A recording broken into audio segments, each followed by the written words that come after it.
That's not the third time I've seen her. Yeah. I just been. He has the right to be there. But people have the right to jump off a bridge, right? That doesn't mean you go and do it. I mean, right? He shouldn't have been there with a freaking gun. That's the bottom line. But you don't take a gun legally, to protest. now that opens that whole can of worms. It's a right to carry state. He had a permit. And so now you say he shouldn't be there with a gun. What about all the other protesters that show up with guns? Are they not supposed to be there? Yes. That's stupid. Imagine if Dr. King, imagine, like I said yesterday on the show, if Dr. King taking a gun to one of those protests. Well, yeah. The whole movement would have been ruined. They'd have called him a fucking, they'd have called him a violent communist trying to kill FBI agents. Yeah, I get that. But I'm just saying, it's odd for the people who argue that you should be allowed to carry a gun to say you shouldn't be allowed to carry a gun to a person. It's a double standard. It's just not a good idea. Well, I'm not saying it is. Especially in the wake of Renee Good. It's just not a Phi Beta Kappa move. But he has. And we found out today, did you hear this, JR? We found out today. Yeah, they got into a row with him a week ago. They broke his rib. But like I said, nobody wants to. Neither side wants to take accountability. Yep, it's all team shit now. I should have been there, and if the gun people don't want to say yes, he shouldn't have shot. Yeah. And that's it. But the other thing that comes back to me is nobody deserves to be shot. And I said that too. Yeah, I've always said that. Yeah. You are not a threat if you're On your knees, pepper sprayed. I said I could understand the first shot and the confusion, but after that, how he stood over him and shot him is wrong. Yeah. I can say that. Yeah, you could almost look like a video game. Yeah, that doesn't mean I can't say that this is that because I'm admitting this part too. Yep. Like I can. Ooh, that's a nice jacket. You know what? Is that, what's the name? Mhm. Damn, I gotta get over The good there. that may come out of it is that maybe somebody.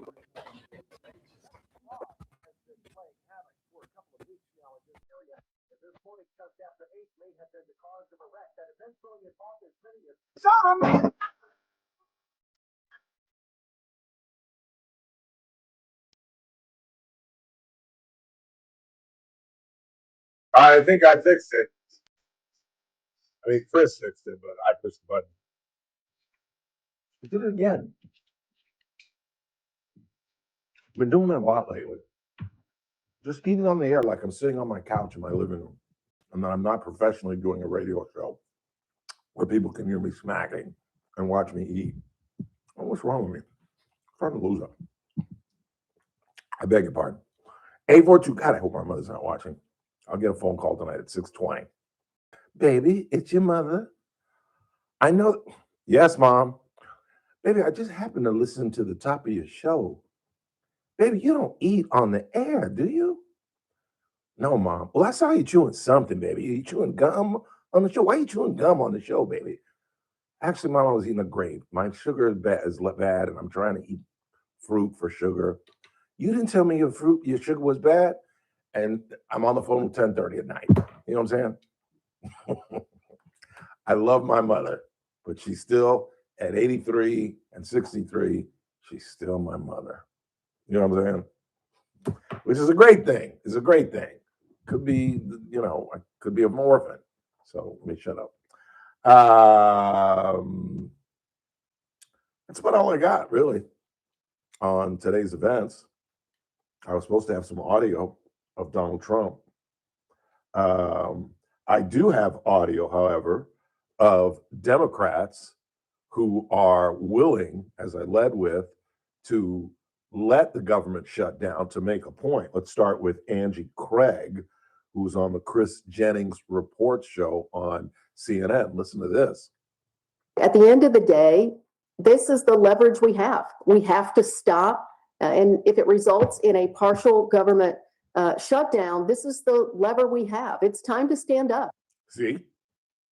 So now we know who was involved or at fault for the longest shutdown in American history. It was Democrats. But now they're willing to do it because now they have a face. Didn't I tell you when this whole thing broke? First, it was, I didn't say this after Preddy, but after Renee Good, that they were looking for their George Floyd. They're looking for their George Floyd. Renee Good didn't do it. But now Preddy has, because even Republicans like Ralph Bailey think that this shooting was a disaster at minimum.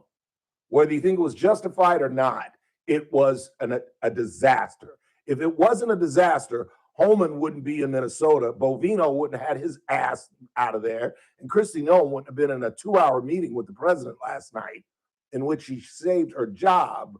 But I think her stock with the president and the chief of staff and everybody else in the Oval Office plummeted quite a bit. That's like being called to the principal's office when you're called to a late night meeting with the president. Here's, just so you don't think it's just one outlier within the Democratic Party, here's Robert Garcia essentially saying the same thing. Democrats should be prepared to use every single available measure, including shutting down our government, to ensure that we get not just reform, but a complete change at the top. So they've shot their shot, because now Republicans can sit back and allow this to happen, although they don't want it to, but they can certainly allow it to happen and put it right on the footsteps of conceited Democrats who have admitted that they're willing to do this. Shut down our government. It's just crazy. And this comes at a time when the president is trying to meet these people halfway. He talked with Tim Walz. He talked with the Minneapolis mayor. Even Walz had to admit that the phone call and the conversation they had was amicable, that the president seemed willing to try to bring the temperature down. The president responsibly, isn't that crazy that Trump is the one responsible agent within his own administration? Because Kristi Noem made an ass of herself, in my opinion. And it's been the president who has refused to call this man a domestic terrorist, just said, I don't like the fact that he had a gun. And Democrats are trying to throw in the face that, well, these Second Amendment folks all of a sudden are anti-Second Amendment. That's not the point. It's the same point that I made yesterday. It's just not a very good idea to take a 9mm weapon with several cartridges of bullets with you to a protest. And I tried to make the example of the civil rights movement, that if you truly are about Mahatma Gandhi and civil disobedience, then you don't bring a gun to a protest. You just don't. And that doesn't mean that the shooting, in my opinion, was justified, as we'll go through it at 4:30, frame by frame, through the eyes of the New York Times, who kind of walk us through exactly what happened. I just find it incredibly hard to believe that a man who's been pepper sprayed, a man who is on his knees, a man who has been disarmed is somehow a threat. And I don't care whose eyes we look through. I know what I saw. And I saw an ICU nurse trying to come to an aid to a woman who was viciously knocked down. Those in support are calling it a push. That's just an incorrect verb. Shove at the minimum is what happened to her. And knocked off her feet is even a better description. And for what? They weren't interfering in an arrest. These cops just didn't want them there. News Talk 96.1 and AM 1180 KERN. With SRN News, I'm Keith Peters in Washington. 2 federal officers fired shots during the encounter that killed ICU nurse Alex Preddy in Minneapolis, a Customs and Border Protection official told Congress. A notice sent Tuesday says one Border Patrol officer fired his Glock and a CBP officer fired his. That's according to the notification obtained by the Associated Press. 3 Texas siblings who died in an icy pond are among several dozen deaths in U.S. states gripped by frigid cold. Crews scrambled Tuesday to repair power outages in the shivering South. Forecasters warn the winter weather is expected to get worse. Brutal cold lingered after a massive storm dumped deep snow across more than 1,300 miles from Arkansas to New England. More details at srnnews.com. News Talk 96.1 and AM 1180 KERN. From the KERN Newsroom, your live and local news update on News Talk 96.1 and AM 1180 KERN. A wildlife trafficking operation has been busted near here. The California Department of Fish and Wildlife says a store in Fresno County was selling items like elephant tusks and rhino horns from endangered species. 3 people have been arrested so far. A pileup of as many as 20 cars may be blamed on the fog. That happened shortly after 8 this morning on Highway 58 near Tower Line Road, and the Highway Patrol says there were people hurt, though they did not say how many. You are being asked to avoid the area. Nurses with Kaiser Permanente went on strike today, complaining of what they say are unfair and unsafe working conditions. They also want more money, which the company offered, but their offer was turned down. I'm Chris Davis in the KERN newsroom with news every half hour and when it breaks on FM 96.1 and AM 1180 KERN. Attention, Medicare beneficiaries in Kern County. If you're eligible for Medicare and looking for a doctor who listens and cares about you with minimal wait times and prompt referral authorizations, it's time you learned about QualCare IPA. You know, for years, I've been telling you QualCare IPA contracts with most Medicare Advantage health plans and provides you with access to a large network of outstanding doctors and quality hospitals right here in Kern County. Medicare Advantage health plans go beyond original Medicare benefits coverage, and understanding these coverage differences may be confusing. Call us today, 661-554-4544, and let us help you understand your options for 2026. Call today, 661-554-4544. That's 661-554-4544. Get the information you need and the coverage you deserve. For accommodations of persons with special needs and meetings, call 661-554-4544, TTY 711. We've all been there, sleepless nights, wondering if your business's security service is really protecting what matters. At Bay Alarm, we can put your security insecurities to bed. Our advanced technology and personalized support ensure you can rest easy knowing we're here for you. BayAlarm.com.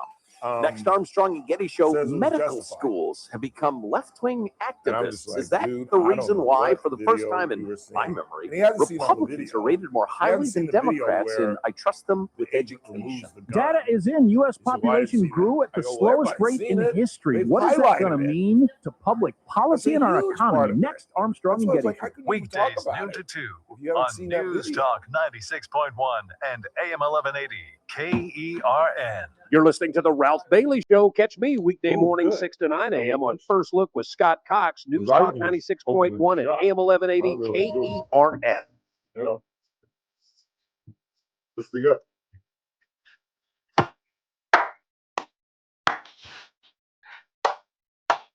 Why have I no rhythm all of a sudden?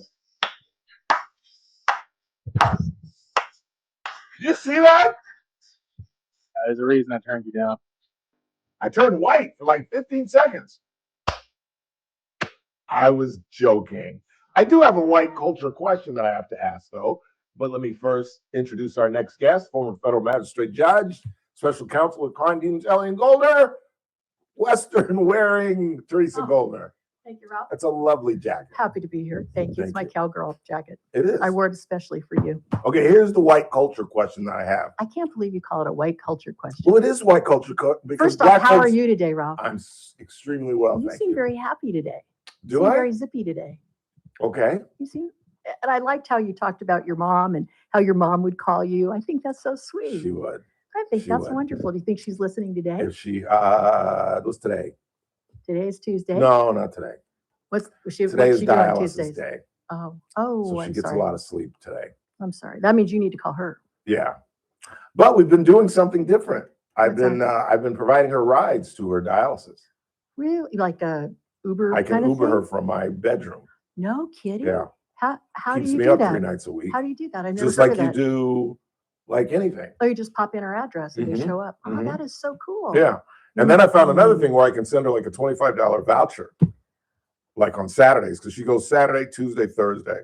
And the vouchers for Uber or whatever it is. Mhm. Wow, that is really cool. Yeah. And I'm not getting up at 3 a.m. on Saturday, so I just send her a voucher. Well, I know you can schedule it in advance, like the night Yes, before. you can. Have you done that? No, I haven't figured that out yet.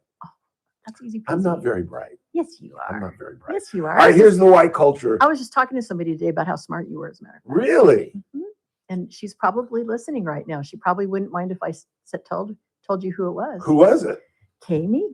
Kay Meek. Yeah. Oh, She I thinks- adore Kay Meek. I think Kay, if you're out there, I hope you don't mind. I Hi, told Ralph Kay. that. I have no problem. I absolutely adore Kay Meek. Always have and always will. She's gone out of her way. Her and her late husband always went out of their way to be extraordinarily kind to me. Oh, that's wonderful. Well, she Yes. is a loyal listener and she is a big fan of yours. Well, that's very nice. What is Thank it? Where's you, your, like your nose? Where's your ears? What? What's that saying? When someone talks about you, your ears. Oh, my ears are ringing? Yeah. Were your ears ringing? Yeah. No, I love Kay Meek. Thank you for saying that. But I heard this and wait, don't go anywhere, Chris Burdick. I need you. Lost my producer. That's their bigger Doesn't he thing. get to have a bio break? I guess. What happened? Well, we got a white culture question. I want you in on this. Uh-oh. I better turn up my Do you all really put cheese on apple pie? Okay, no, I've never seen that actually done. I've never seen it actually done. I think it's a myth. I saw it on the tennis. Jessica Pegula is like her favorite thing. So they brought her family is nuts. Her family is nuts. I agree 100%. Her father is the owner of the Buffalo Bills, who is a nut, Bill Absolute Pegula. mad. And she's got more money than she knows what to do with. Why she's playing tennis, I have no idea. My dad owned the Bills.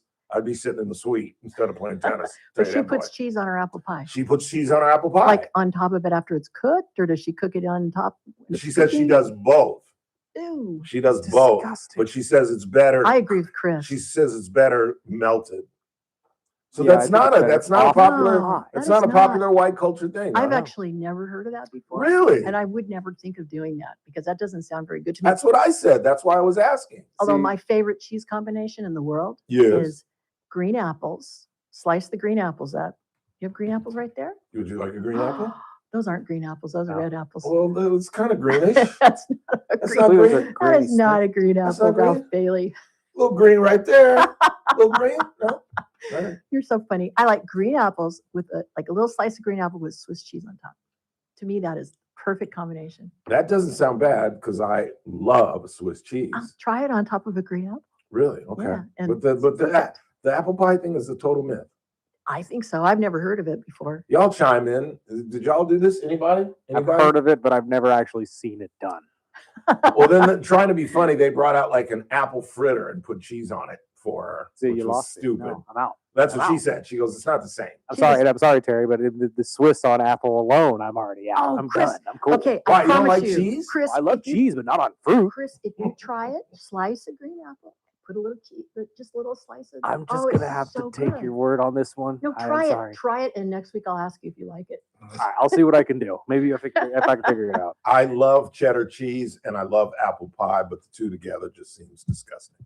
I'm Seems with you on absolutely that. That's disgusting. one thing that we're going to agree on today. Might not Okay. might be the only thing that we agree on today. Well, good. Then let's get after it. We're talking about the shooting of Alex Preddy, Yes. the ICU nurse, the 37-year-old man who I think was coming to the rescue of a woman who got viciously shoved down by an overzealous ICE agent and was pepper sprayed, dragged to the ground, beaten. I thought when I told you he was beaten 3 times yesterday, I thought he was beaten with the man's knuckles. No, come to find out, he was using a canister of pepper spray to beat this man on the head. And as he lay there, we see one of the agents take the gun away, start to walk away. Somebody yells, "Gun, gun, gun," and the man shoots him. Okay, so you shot him. You've clearly disabled him. Why 9 other shots? How come everybody lit this guy up as he lay there prone? Let's remember, he was pepper sprayed and on his knees. I find it hard to believe a man pepper sprayed down like this on all fours is a danger to anybody. So, okay. So your point of decision-making here is you say because he was shot first, because they took his gun away first and then he was shot, that's the officer's in the clear, or the officer's not in the clear, right? I think at that point, there's no reason to shoot him. Okay.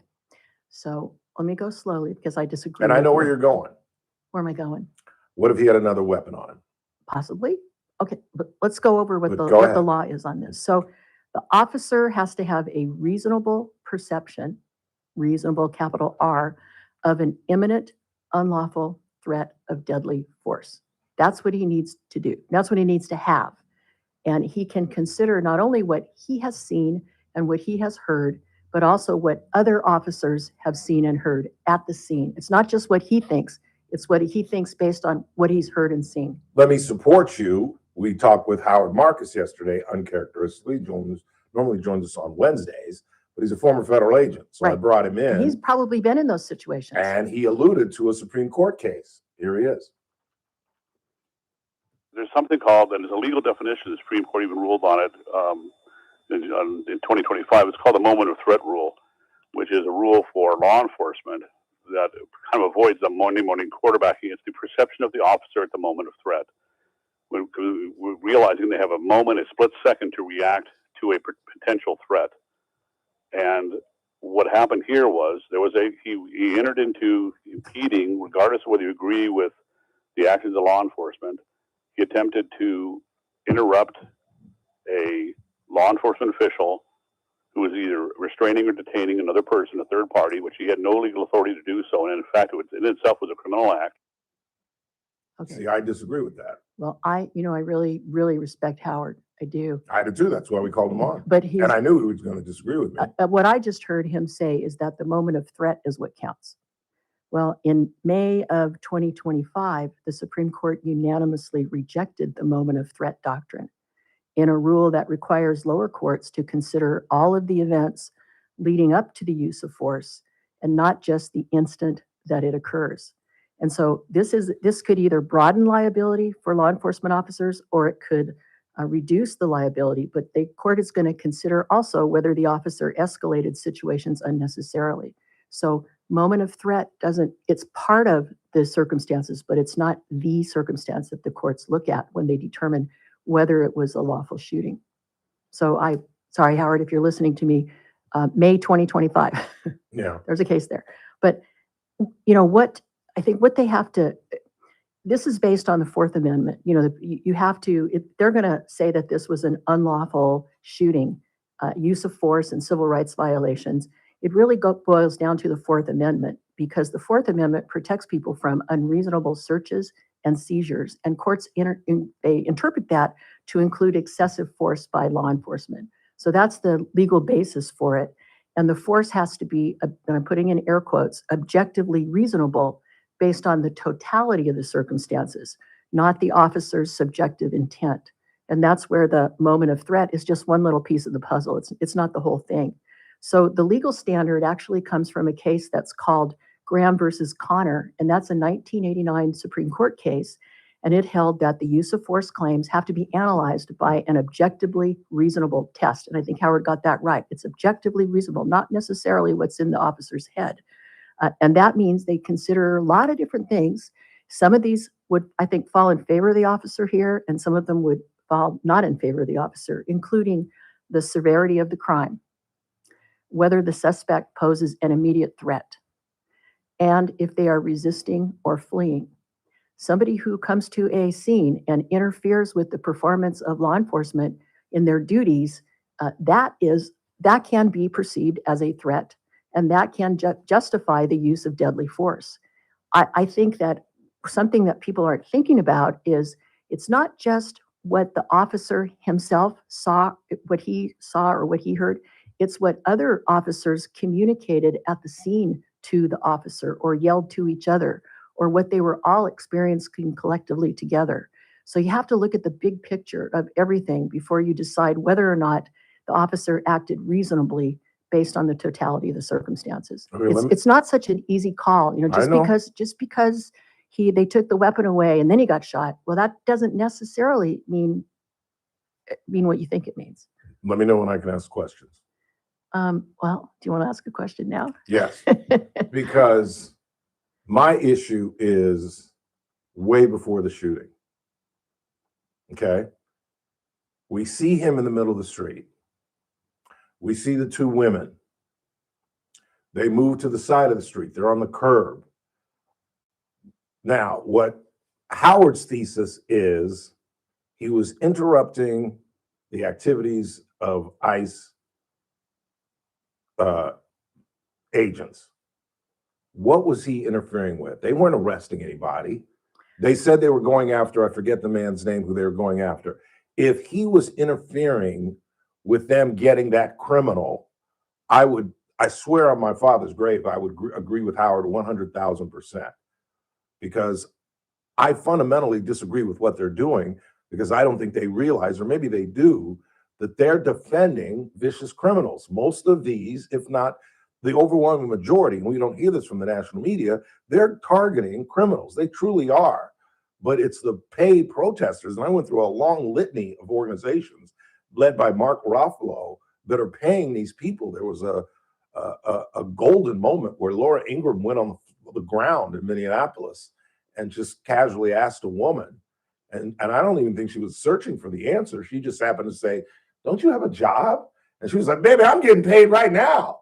And Laura Ingraham looked at the camera and was like, "I knew it. We got it." Did she say who she was being paid by? No, but then I looked up. There are 3 groups. I can go back over this with you from yesterday, but there are a number of groups. One, mostly led by Mark Ruffalo, and what is called the Solution Project. Is this Mark Ruffalo, the actor? Yes, who had the I knew I Renee didn't like Good, that guy. not me either, who had the Renee Good button on him at the Golden Globes.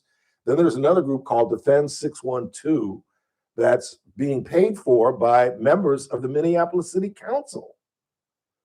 And then there's another group called Cannon River Project, which is also funded by Ruffalo. My point is, they're paid to go down there. I get that. And if Preddy had been interrupting an arrest, I would agree. But that's not what was going on. Well, he was coming to the aid of a woman that he turned around and saw get viciously pushed to the ground, and he went to help her. And then they started pepper spraying. Why? Why are you pepper spraying these people? Was he? Because he's upset that you knocked this woman to the ground? They weren't trying to arrest her. They weren't trying to put the cuffs on her. They just pushed her to the ground, wanted her off the street. And then when he interrupted in them pushing her to the ground, then they went after him, and they went after all of them with the pepper spray, dragged him to the ground, and that's when the mayhem started. But my point is, it should have never gotten to that point. They should have never had to pepper spray him, because they were not interrupting an arrest. He was simply coming to the aid of that woman who got knocked to the ground, in my opinion. Okay, your thesis is based on the conclusion that he was not interrupting an arrest. You know, an arrest doesn't happen at the moment they put the cuffs on.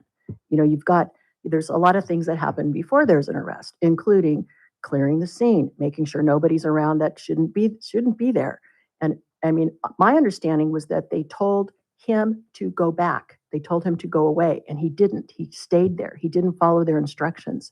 If that's true, if he did not follow a lawful order of a police officer, then he was in the wrong, Ralph. I mean, I know it's nice and good that he wanted to help the woman that was pushed down, but if they told him to go back over wherever he was standing before and he refused their lawful instructions, then there's a problem there. Does he not have a right to monitor what they're doing? He has the from right. a public sidewalk? The public has a right to stand in a public location, and film law enforcement And I thought there was a officers. distance that the Supreme Court established. No, it's not a specific distance. It has to be. I thought the court did establish a distance. No, because it's always going to depend on the circumstances. But if you are in a place where you are entitled to be, meaning if it's a public place, you can film law enforcement, but you can't get in their way. You can't interfere with what they're doing. And if they had told those 2 women to go back on the sidewalk or wherever it was, and they didn't do it, and that's why they pushed him, and then he comes over to the area where they pushed him, then he's getting in the way. And that's the difference. It doesn't matter if he was there to kindly help the woman get up off the ground. It matters that he was in a place where he wasn't supposed to be, and he wasn't following law enforcement instructions. Well, That's my view of it. Then we need to change the law. Maybe we do. If you can get wrestled to the ground, pepper sprayed, and shot because you're on the side of the street, and they can classify that as interfering with an arrest, then we need to change the law. Well, but we don't know. Because that could have been anybody. It's true. It can be anybody, but you got to be careful about what you do when you're there and you're watching law enforcement perform their duties. You can't take any chances, because once you do, you're putting yourself in the zone of danger. And I think that's what he did here. I agree. And I have said categorically, 100% consistently, that it was an imbecilic move to take a 9mm weapon to a protest. On the other hand, That was about as dumb a thing. I don't care if he's got a CCW, like I said yesterday. I don't care if he's got to go to the hospital later and it's a bad neighborhood. I don't care if he lives in a bad neighborhood and he carries that CCW with him everywhere. Even his parents told him, don't take that gun to the protest. He should have realized that, left it at the house, and I'll come get it before I go to work, before I go anywhere else. But to take a gun to a protest is about as dumb a thing, particularly given who ain't good and what they all think of ICE agents, that these guys are trying to get us. And you're gonna take a gun in your holster?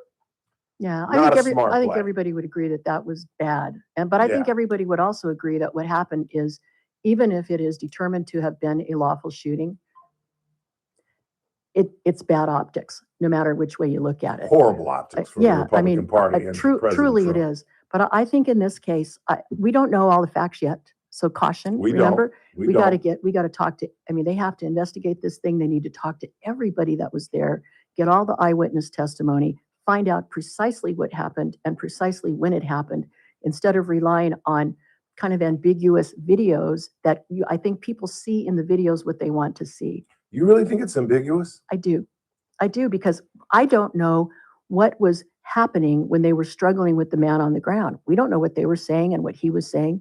We don't know what was happening with his hands down there. We don't know where his gun was exactly. We don't know what the other officers thought about when the gun was discovered. We just don't know everything yet. And I think it's premature to make judgments about whether or not it was lawful or unlawful for him to have been shot. But doesn't it say that federal agents are supposed to do everything they can not to fire? There is a DOJ, I looked this up, there is a DOJ use of force policy, and it applies to agencies. And it's very, very strict on a federal level. Yeah, and here's what it says. It says for federal agencies, deadly force is permitted only when, and I'm quoting this because it's right in the policy, necessary and no feasible alternative exists. No feasible alternative exists. Are you telling me that a man on his knees with pepper spray in his eyes, that there was no other way they were going to get out of that situation other than shooting him? I don't know. I don't know. See, I just think that's crazy. So that's crazy. To go further on this. Have you ever had pepper spray in your eyes? No. Have you? Yes. I've never. It's I've wanted to pepper spray people before. I didn't have the guts to do the taser because the police years and years ago. Did they do it as an example? Yes. I didn't have the guts to do the taser because we were supposed to do both. And I saw the first person that did the taser. And the first person, I'm going to make a mess, but the first person that did the taser, and he was a big guy. And he was like, all right, come on, let's go. And they went, oh my gosh, that's awful. And that's terrible. I was like, no, not me. Not me. Now, I saw everybody else do this, and they throw milk in his eyes and stuff. So I was like, I can do that. But just going dead, I was like, no. Are you saying you didn't volunteer for that one? To be the next person? I passed on that one. I remember in Kern County Superior Court, they used to have that. I don't know if they still do. They have like a stun belt that they put on a prisoner if he's in court and he's misbehaving. I've heard that can be pretty awful too. Good. Well, my point is, you're blinded. I don't know. I think he had glasses on, so maybe it didn't directly get into his eyes, but you're debilitated to a great degree. Plus, he's on his knees. Wow. Now, you're right. You got to wait till you have all the facts. Potentially, he could have still been dangerous. But I don't see that as a must shoot, as is described. But when you go to a scene like that and you interfere with law officers performing their duties, you open up a whole can of worms. You're asking for trouble when you do that as a legal matter. You should never, ever, ever do that. And if the law enforcement tells you to back off, get back on the sidewalk, then you should do what they say to do. If a law enforcement officer told me, based on what I know about the law on this, if a law enforcement officer told me to get naked and stand on my head, I would. I agree. And then I would sue them later. I talk about that all the time. The talk that every father should have with their child. Yes. You said it perfectly. Do what they say. We'll go to court and work it out later. Right. But if they tell you to stand on your head naked, you stand on your head naked. You say, yes, sir, no, ma'am. I've told the story. I got stopped. I had a girlfriend in South Pasadena who was living with her parents in a very Tony neighborhood of South Pasadena. And I was driving a Chevy Chevette at the time. There are no Chevy Chevettes in South Pasadena. Let me tell you, not my little 1984 Chevy Chevette. So a deputy stopped me and made me sit on a curb as he ran my license. And I'm dressed like Carlton Banks. I've got on a yellow That must have sweater. made you feel horrible. Oh, khakis. I can't even imagine what that must have felt like. I haven't finished the story. 2 months later, it's now Thanksgiving. I'm going to their house for Thanksgiving. I'm dressed as nicely as I could be. The very same sheriff deputy pulled me over in my Chevy Chevette and had me sit on the curb. And I said, you don't even know who I am, do you? You stopped me like 2 months ago. And he turned around and said, N-word, do you want to go to jail today? And I heard my dad in my ear. Ooh. And I said, no, sir, I apologize. Oh, wow. And shut up. Smart move. Yeah. And that's the talk you have to have with every child. And you've had that with your nephew. You doggone Skippy, I have. Don't ever talk back to a cop. You're right. If you're in a conversation with a police officer and you walk away and he says, come back, and you go and keep stepping, you're going to the ground. Right. I guarantee it. Right. You're going to the ground and you're going to jail. Can you sue him for that? No. So that's what is that called? Obstruction. Right. And this person, the person who died, did he do something similar to that? We don't know yet. We think he did. I don't think he did. Some of the reports say that he did. So if he did, then he crossed the line. I don't even think he was resisting. I think it came out of nowhere. He was dragged to the ground and he's pepper sprayed and disoriented. And what's your definition of resisting? Trying to get away and trying to run away. And I don't think with 7 isn't resisting. officers. Resisting is also not following instructions, not True. following a lawful order True. of law enforcement. True. So I think, I don't think this is an easy call. I really don't. And I would not be surprised if it's determined to have been a lawful shooting, a lawful use of deadly force. I would not surprise me. Because I think the Trump administration, first they were blocking out all local officials. Now Trump has kind of settled down, letting them come back in. And there's a gun unit, an OIS gun unit that's going to examine this as well. Oh, that's good. So let's wait until we get all the facts in before we jump to conclusions about what it looks like based on a single video. That's my thoughts on this. 10 shots. 10, I know 10 is a lot, but you got to look at what did each one of those officers, what were they looking at? What were they seeing? What were they thinking? What were they hearing? All of that stuff is relevant in determining what the totality of the circumstances is to determine whether or not this was excessive force under the circumstances. What is objectively reasonable for that shot to have been fired? Why didn't they all shoot? Why didn't they all shoot? Yes. Because if you get into a row with a BPD officer or a sheriff deputy in Kern County and one starts shooting, it's been my experience that they all start shooting. I disagree. Really? Yeah, they don't all start shooting when one starts shooting. Ah, Ralph, come on. I used to be the county council. They don't do that. It may have happened a couple of times, but not like as a matter of routine, if that's what you're trying to suggest. Remember when the 2 girls got kidnapped and they lit up that thing and none of them hit her? And everybody was making fun of the deputies. That. When was that? They fired like 19 shots and none of them hit them. Wow. It was many, many years ago. Well, I can tell you, when the county used to get sued when I was county council and get sued for excessive force type of things, as county council, you got to look and see, what actually happened and what were they thinking at the time that this occurred. So that's why I say be cautious about making a judgment right now. Teressa Goldner, everybody. I still think it's open and shut. I really do. So who would...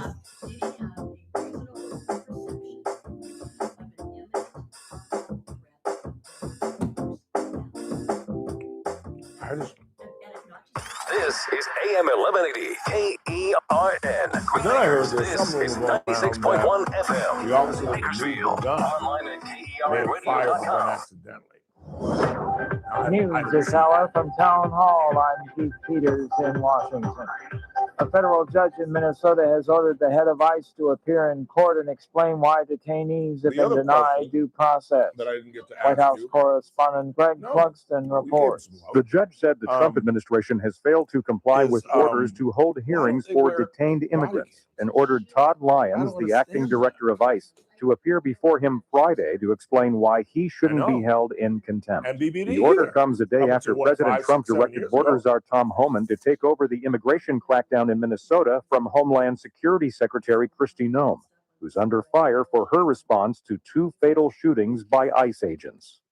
Greg Clugston, Washington. Thousands of people What? from Arkansas to Money? New England remain without power under very cold temperatures that promise to continue throughout the week. At a news conference, Mississippi Governor Tate Reeves says responding after an ice storm is difficult. Ice storms are different than virtually any other type of storm that we deal with. And it's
they want.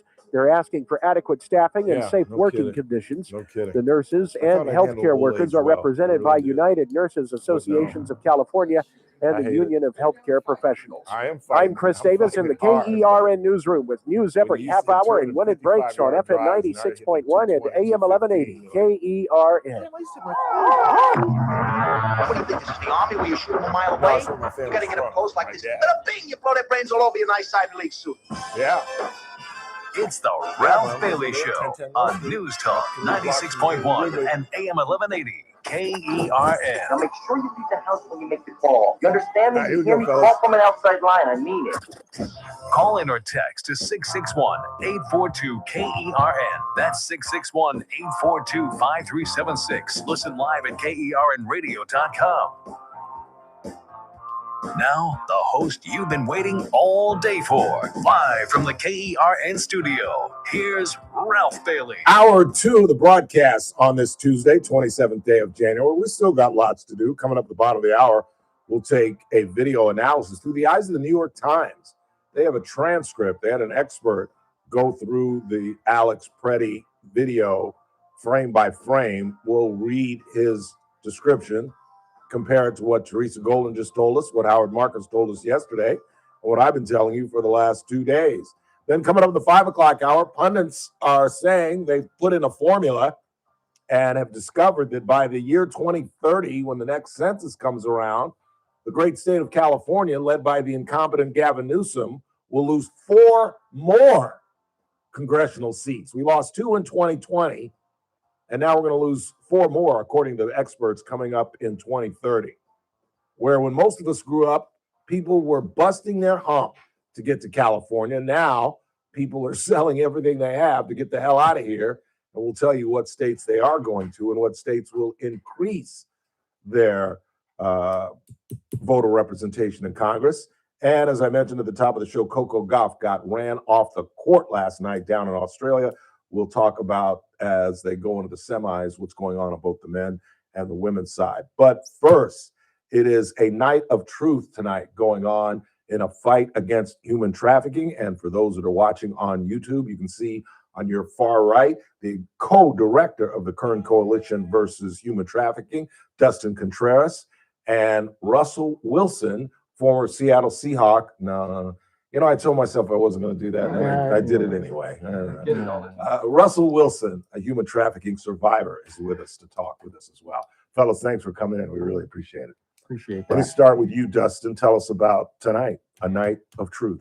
So tonight, you know, the coalition, of course, been around since 2012. Subject matter experts from all different fields, government, volunteers, you know, the gamut, our tribal leaders within the Tohn tribe.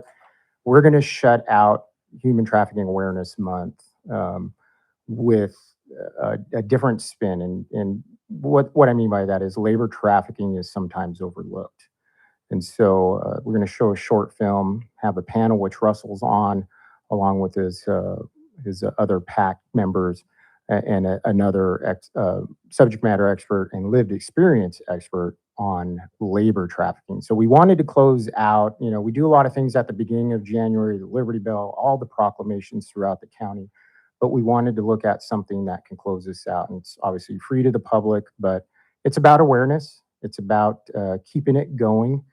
Kern County has a history, you know, dating back to for a long time now of what human trafficking is and why it occurs here. And a lot of it is, you know, we talk about intersectionalities, and that could be figuratively, but also literally. We have a highway system here that takes, you know, people to Las Vegas, but because this usually is the last stop before you get to Las Vegas, a lot of exploitation happens here of children and adults, men and women. Yeah. This may not be fair, but I think it's a decent observation that Des Perkins, who I think has been the poster child for human trafficking. She's a human trafficking survivor. Mm-hmm. She was human trafficked by her mother. Right, familial trafficking. Yeah. Yes, and survived, has become an educator, helped Shannon Grove get some legislation over the goal line, and has just been incredibly outspoken. Is a beautiful Black woman. Has really, like I said, been kind of the poster child. Russell, what's the experience been like for you, and what has it been like trying to discuss it and bring awareness to this incredible problem that for years was going on and many of us hadn't a clue? We always heard about it. We thought it was going on in different countries, let alone right here in Kern County. Yeah. You know, it's an issue that's been going on in this area for a very long time. As far as my efforts to talk about it, I'm pretty hard to shut down. So actually, I just get in people's face and I make them listen, and whether it's uncomfortable for them or not. Yeah. And that's the problem, is that it is an uncomfortable conversation. It is scary. It breeds a sense of like anxiety for our community to think that this is going on in their community. And so a lot of people, you know, and no judgment on them, it's a human reaction to not want to witness harm, especially when it's coming to children. And so when someone brings up that topic, and even in a conversation,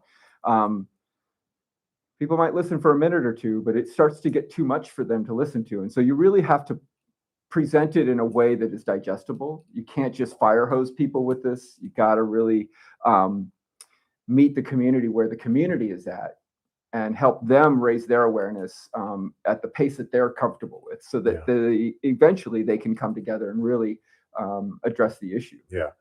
Tell us your story as briefly as you can. How'd you get caught up? Well, I mean, how I got caught up in this work is I was a student at UC Berkeley, and I was brought to a community panel discussion. And at the end of the discussion, when it was time for Q&A, I asked the woman who was kind of seemingly the leader of that panel, you know, about the information that she was sharing with all of us as students at Berkeley. And I asked her, I said, why aren't you talking about the boys? I never heard anybody talk about the boys. And she said that the population of boys that are being trafficked is around 2%. Therefore, we can't afford to take resources from the girls for such a small population. Wow. I was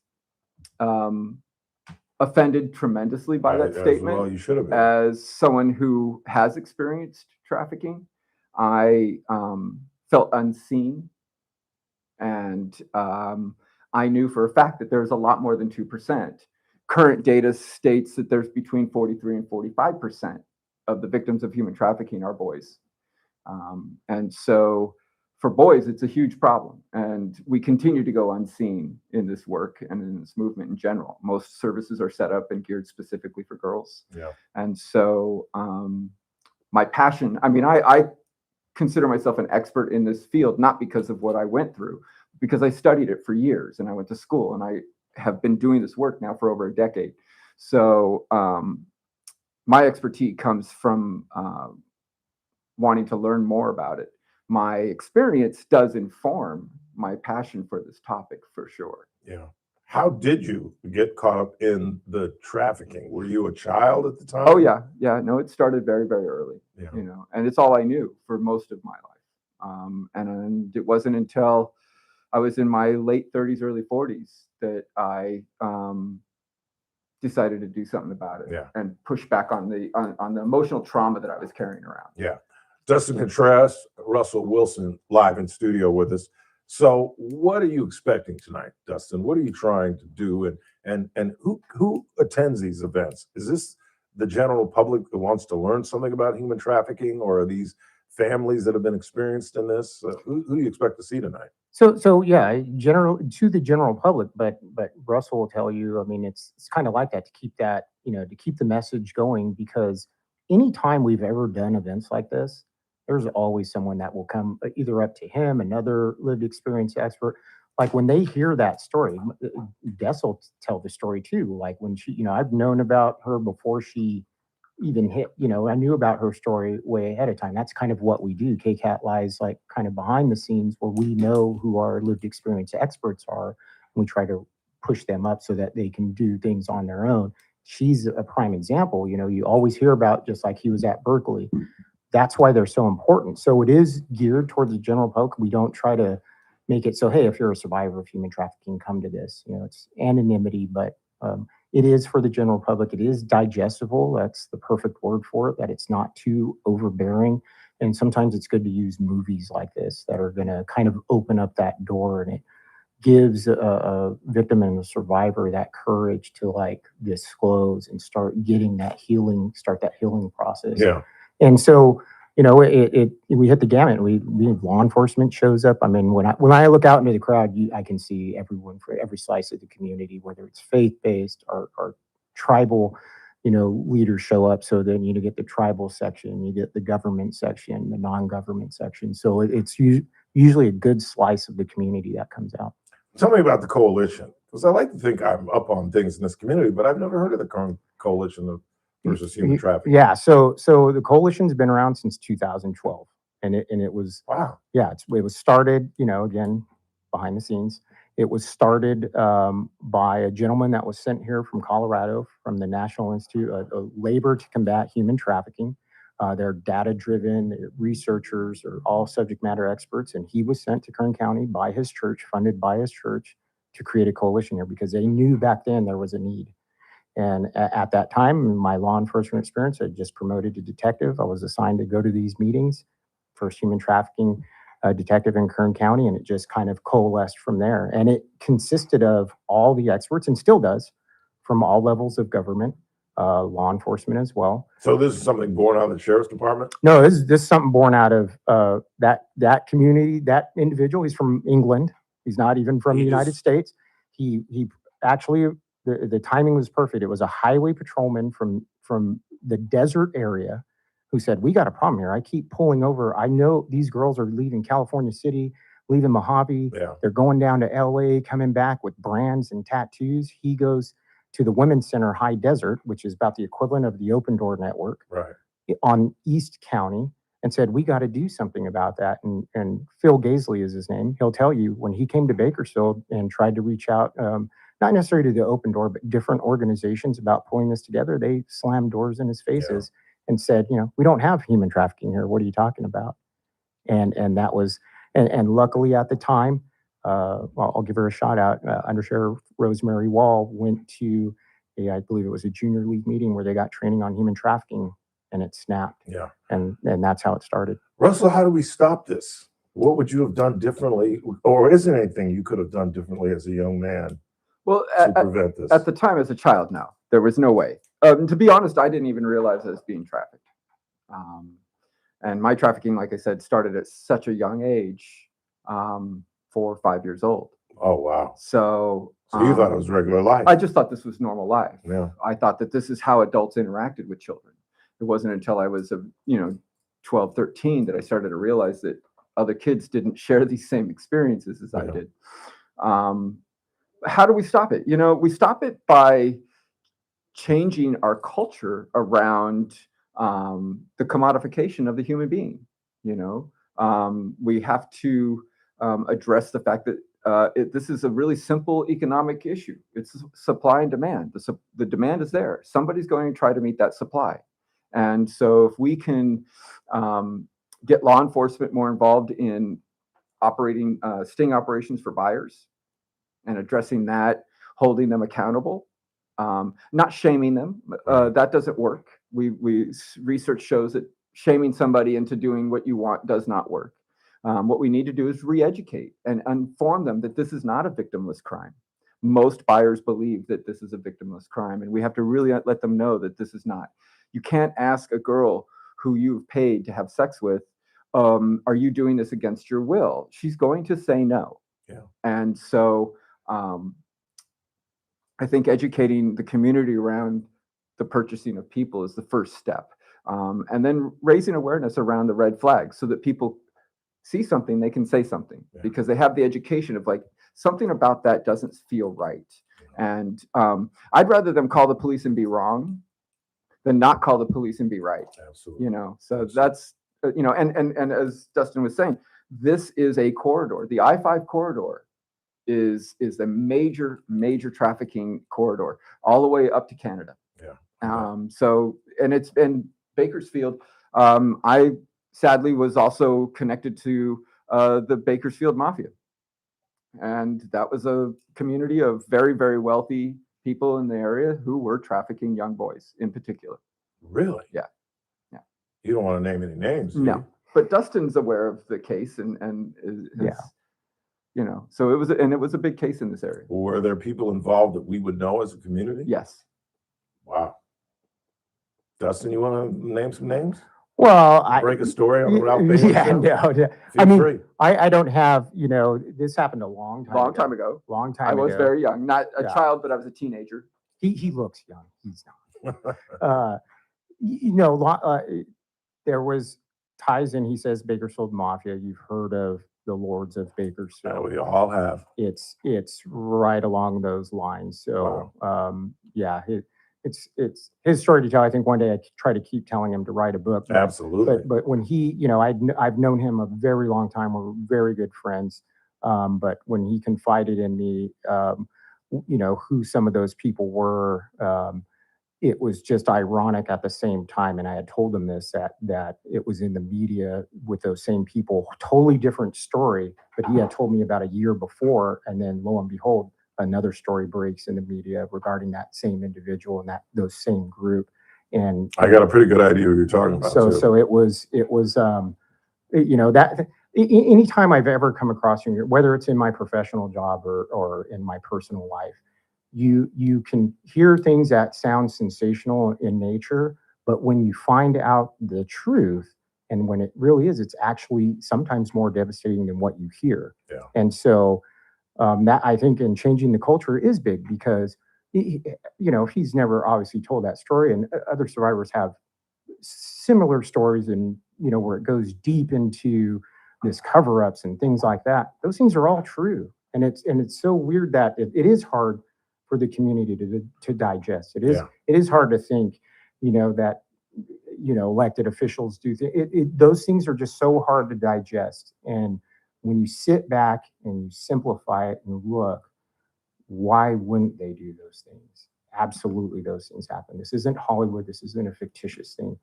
These things happen to men, boys, women, children. You cannot silo it to one type of victim. There is no one type. Yeah. And unfortunately, it's the level of shame that comes with that sometimes. So when we talk about boys and labor trafficking, very in particular, agricultural, it's not just agriculture. Everyone thinks labor trafficking, it's like someone in a field it can be, so many different things that are going to, that can lead to a labor trafficking situation, which creates just another level of shame, threatening of deportation. And they don't even have to be from another country. That's the other thing we kind of get confused, that, domestic servitude happens with citizens. Yeah. It doesn't, yeah. I'm a straight white male. If it can happen to me, it can happen to anybody. Yeah, absolutely. I'm out of time talking with Dustin Contreras. He's the one with the beautiful cowboy hat, co-director of Current Coalition versus Human Trafficking, and our friend Russell Wilson, a human trafficking survivor. Get it back out there because this thing starts in about an hour and a half. Let them know. Yeah, we're gonna go out there. Please head out to the Fox. The first 150 get free popcorn. But we're gonna have a lot of vendors out there, a lot of information out there. So in all different realms, government, whatever. Get out to the table. We've got a photo booth set up, and just get out there and learn a little. The Q&A. Submit your questions. They're gonna have some bingo nights, some gifts going out. So. Just get out there, ask questions, ask the hard questions. We have expert PACT, P-A-C-T is coming here. That's Russell's organization. They're throughout the state, and it's good that they picked Bakersfield to partner with and get here. Tonight at 6. Dustin Contreras, Russell Wilson. Russell, thanks for coming in. A pleasure. We appreciate it. And I want to thank Eileen Parr with the Open Door Network who hooked us all up together. Let's take a quick time out, and we come back. We got more to do. It's the Ralph Bailey Show on a Tuesday. News Talk 96.1 and AM 1180 KERN. That was great, guys. That was really News Talk 96.1 and AM 1180 KERN. The JR Show, weekdays at 2 p.m. All right. About $7.5 million to do 2 blocks, and Andre's vision is to go 4 more blocks to the west and another block to the east. Oh, is that right? Okay. Multiply that by 3, and you're getting $20 million in improvements down 6 blocks where, I don't know, another certain city councilman and his boys just happen to own 5 different properties.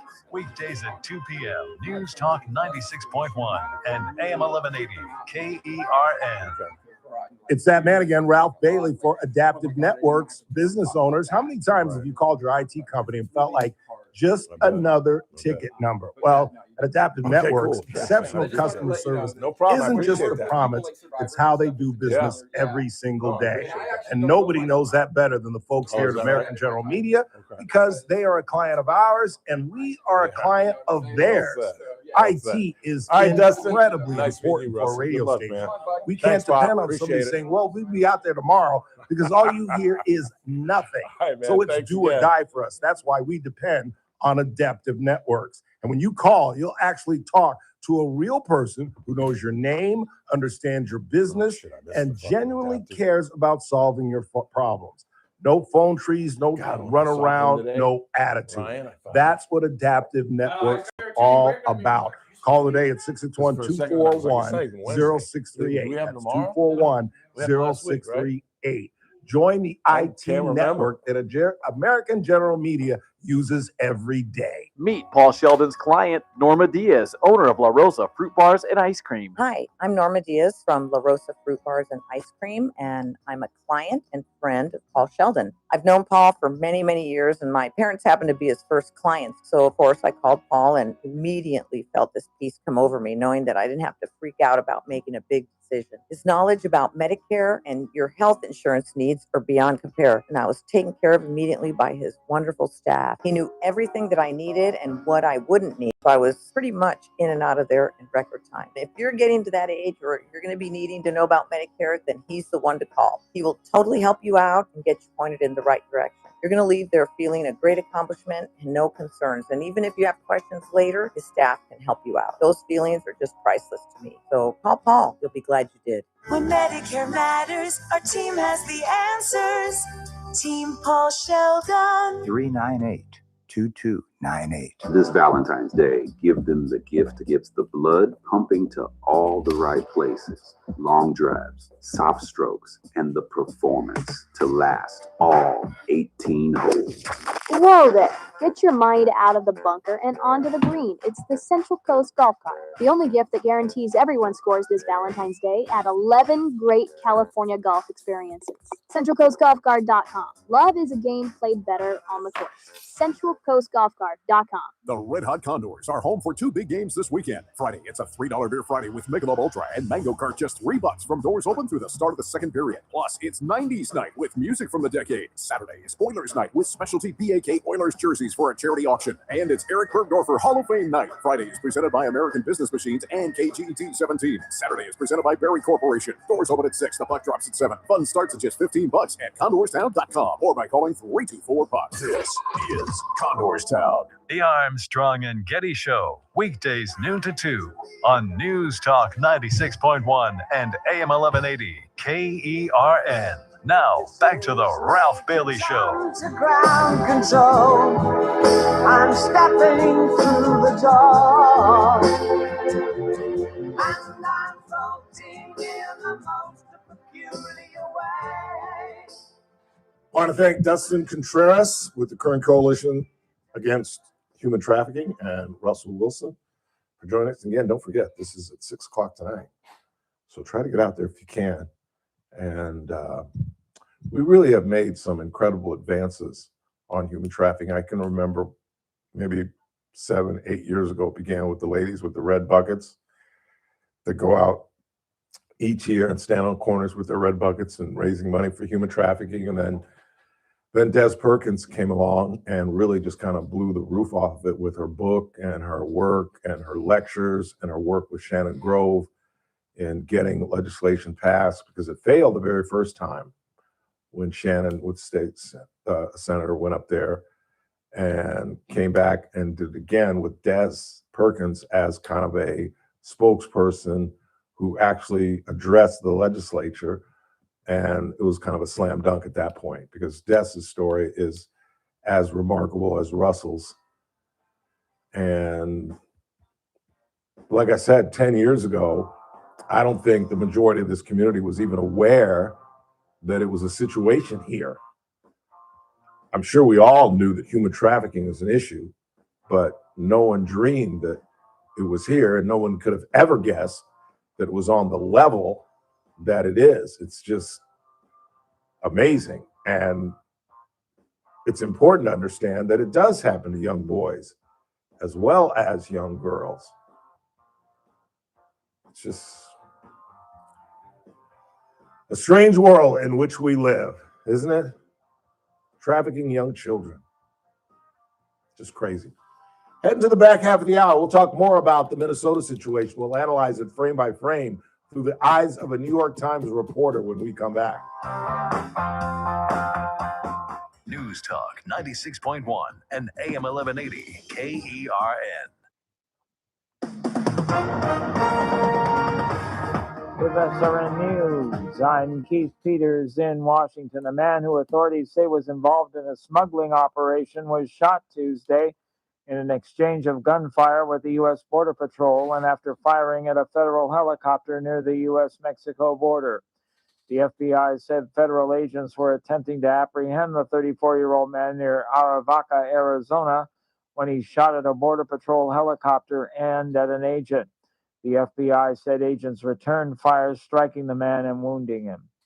A Customs and Border Protection official told Congress in a notice that 2 federal officers fired shots during the encounter that killed ICU nurse Alex Preddy in Minneapolis.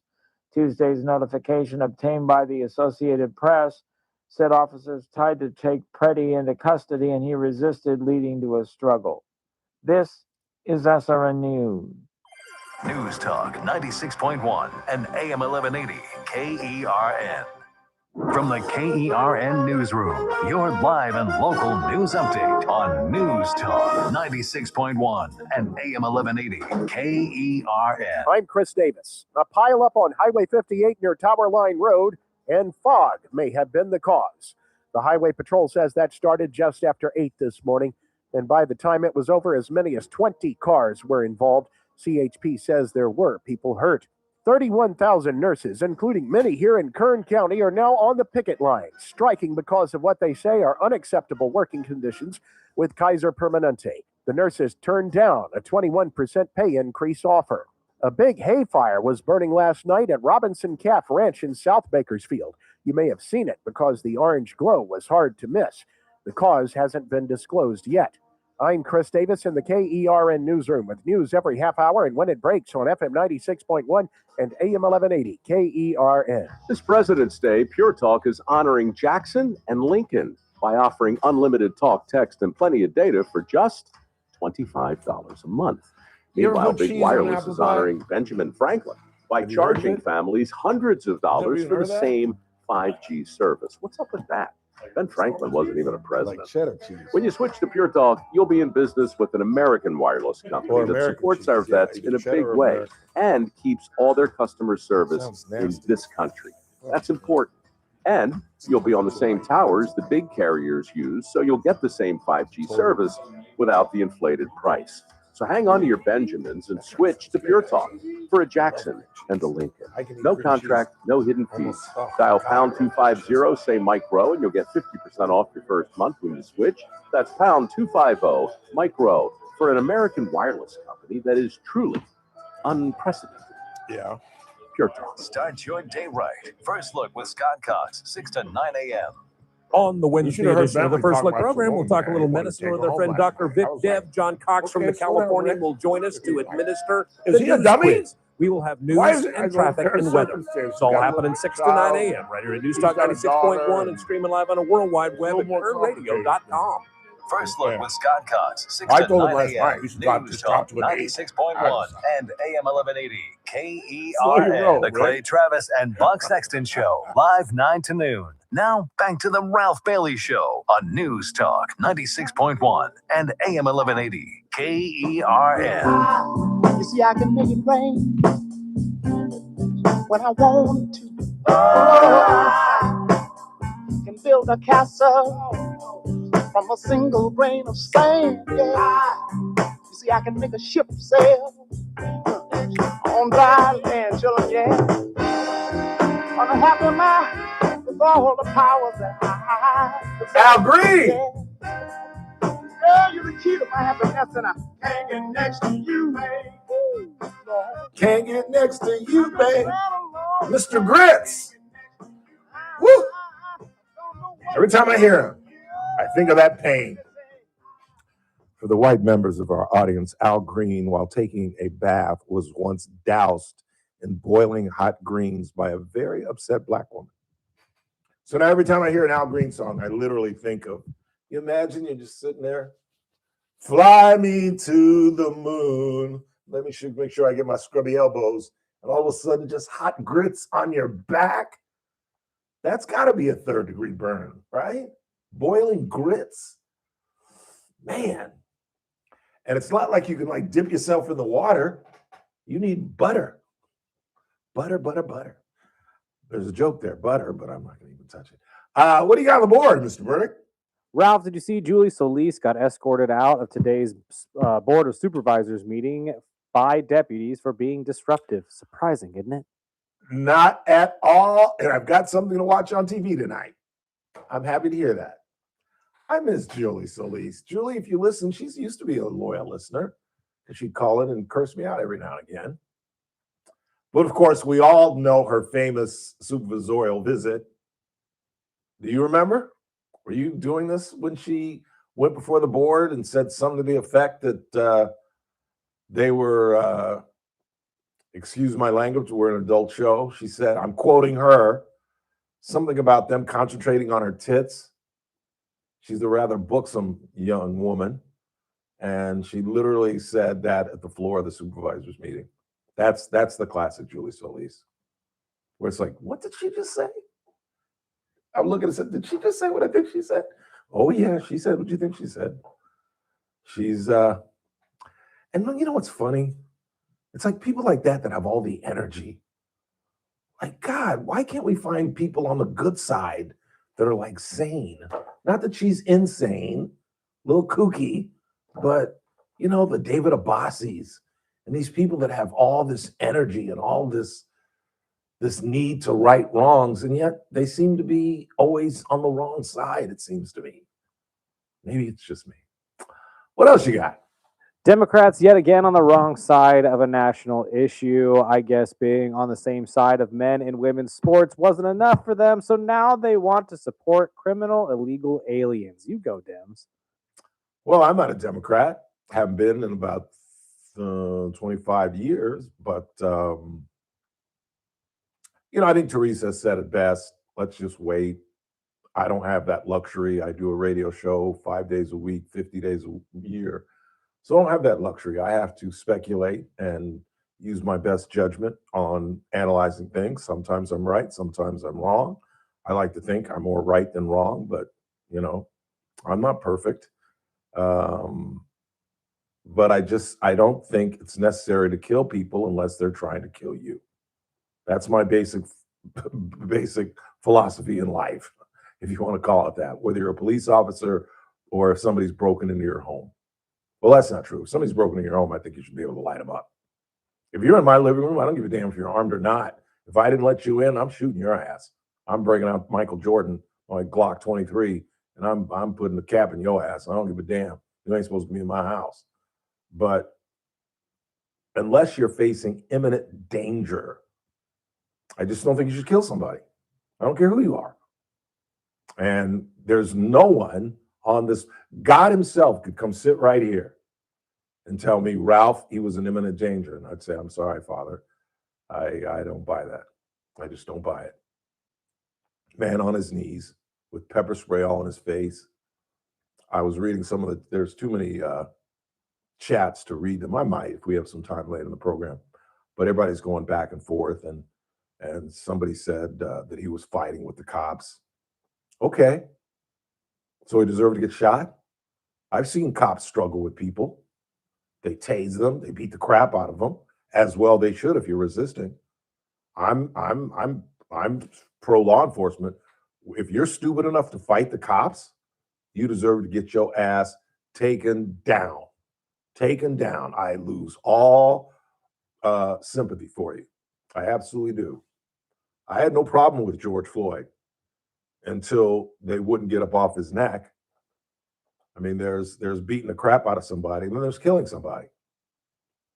And I just think that there's no need. Why pull a gun?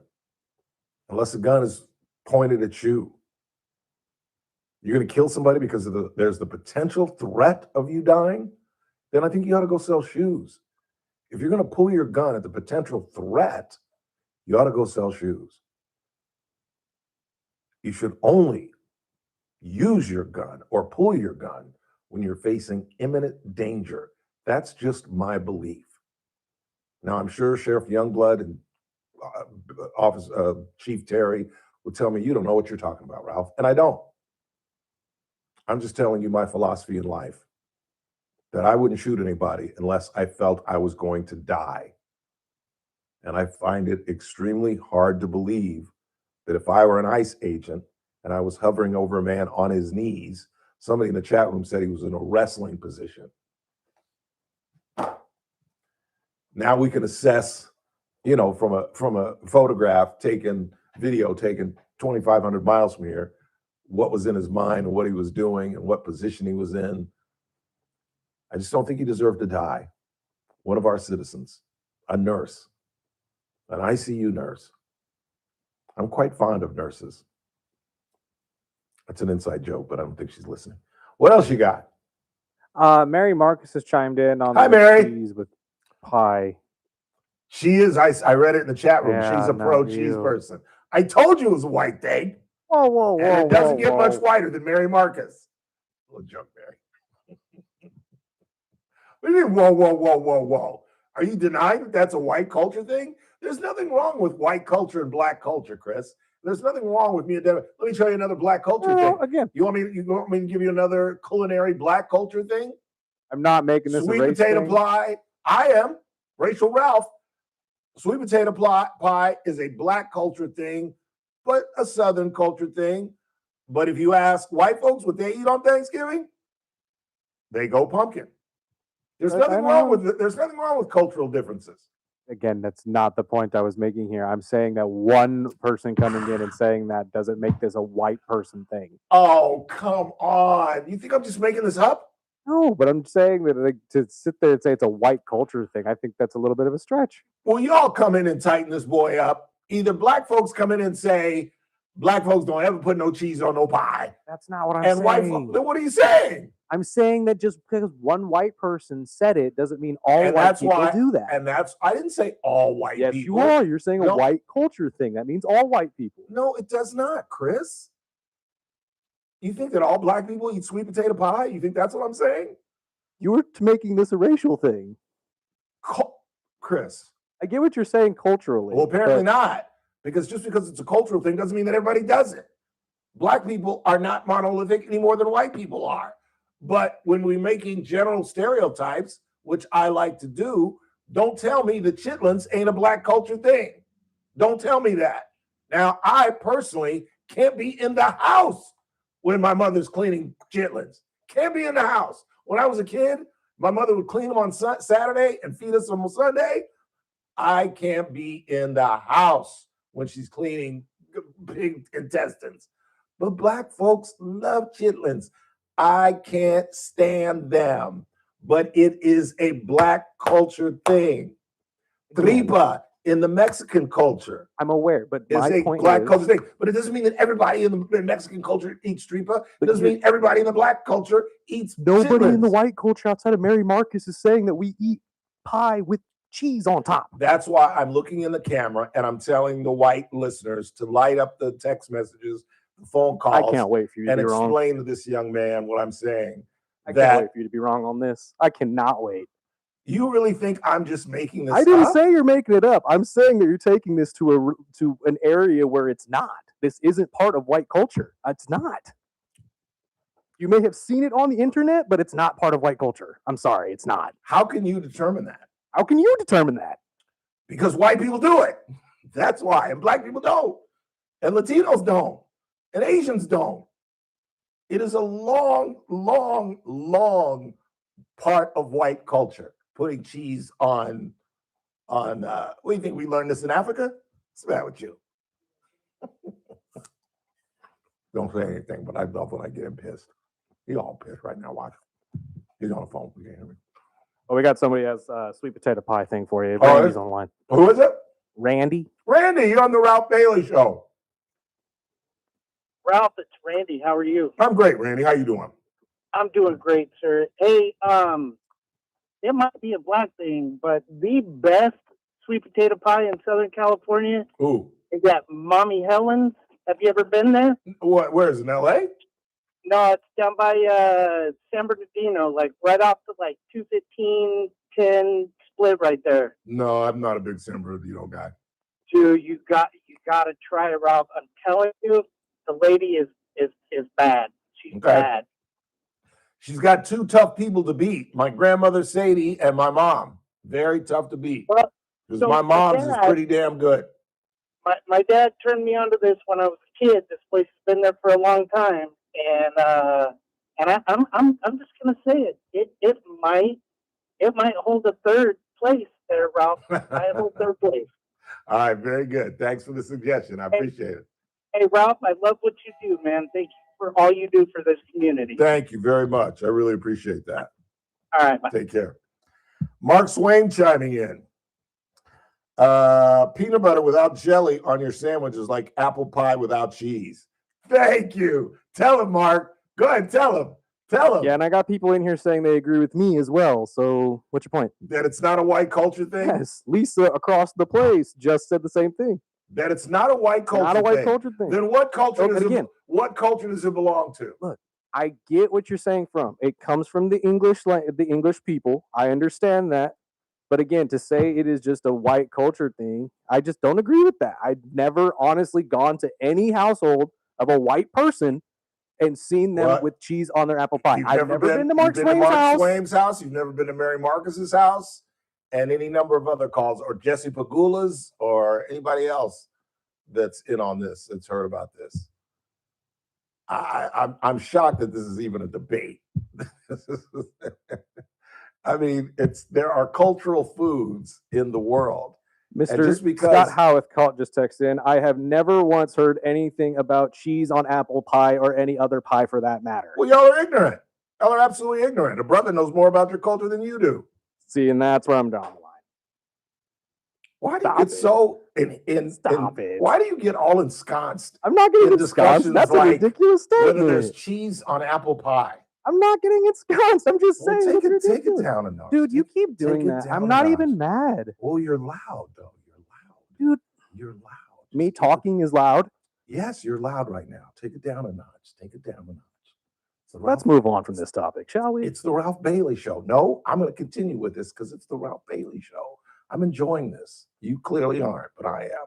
I'm not saying I'm not. It's a white culture thing a little ridiculous. That white folks do, that black folks, Latinos, and Asians don't do. That's what I'm saying. Feel free to chime in. 842-5376, 842-KER. Kurt also chiming in. I'm crazy white. I've never heard of cheese on apple pie. Okay, fine. That Oh, doesn't look make at that. Another woman saying, "I've never heard of cheese on that doesn't apple make pie." me wrong. How does that make me wrong? Black folks who come in and say they ain't never heard of chitlins. That doesn't mean it's not a black culture thing. I can't help it if we got a bunch of ignorant white folks. He's so pissed. Susan on the line. Susan, you're on the Ralph Bailey Show. Hi. Hi, Well, Susan. I agree with the other guy. It's not a white culture thing. There's no way on God's green earth that I would ever put cheese on apple pie. There's no way. That's just a sin. You put ice cream on pie. A la mode, I concur. And you've never heard of it? No, never heard of it. Wow. I've heard of people putting cheese with apples, like eating your hardcore apple or whatever. And I think that's absolutely disgusting. That's what Teresa Goldner told us earlier. She said Swiss cheese on green apples is delicious. Oh, that's disgusting. Yeah. Okay. All right. Thanks, Susan. You're welcome. Kristen called me, texted me. Who the hell puts cheese on pie? Never, ever. Come on in here, Lisa. Are you telling me simply because you've never heard of it that it's not a white culture thing? I've been white my whole life. I've never heard of it. I can't believe y'all have never heard of this. Then how is the brother hip to this and y'all aren't? I don't know. Maybe you have classier white friends. I don't know. But yeah, it sounds a little disgusting. It is. It's nasty. I'm not, believe me, I'm not advocating for it. I'm just making sure you and Chris aren't coming through the window anymore. Oh, he's so pissed. He's so pissed. I love when he gets angry. I'm over there laughing in my office by myself. He doesn't get mad at the big things. He gets mad at the little things. And it drives him nuts. I love it. He gets all loud. Again, I'm not mad. I'm kind of getting mad that you keep saying that I'm mad. Okay, good. That I've achieved my point, one way or the other. I'm done. You boys play nice. Yeah. Okay. Let's go ahead and take a break. We come back. Coming up at the top of the hour, we're going to continue this discussion. Feel free to chime in. 842-5376, 842-KERN, or I'll even read some folks. I'm seeing big paragraphs. Don't write me in big paragraphs. I'm trying to read quickly.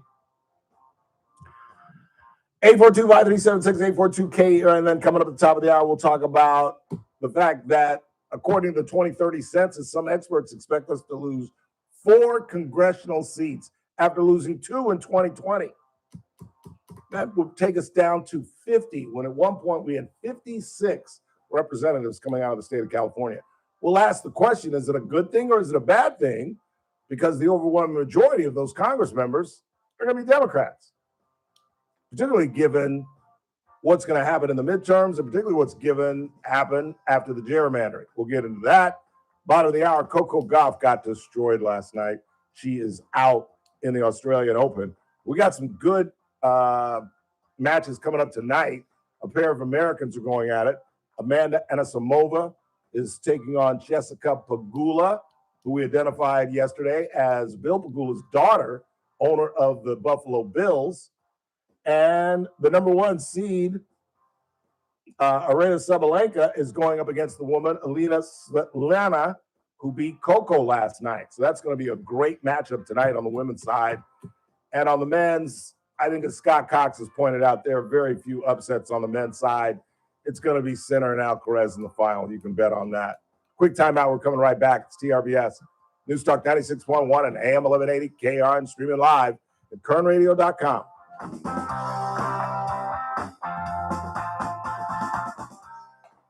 News Talk 96.1 and AM 1180 KERN. Wednesday edition, Clay Travis, Buck Sexton Show. We will break down the absolute latest in the ongoing controversy surrounding ICE in Minneapolis. Tom Homan arrives to try to bring some sanity to an insane city. We'll also be looking at what's going on with Trump's economy.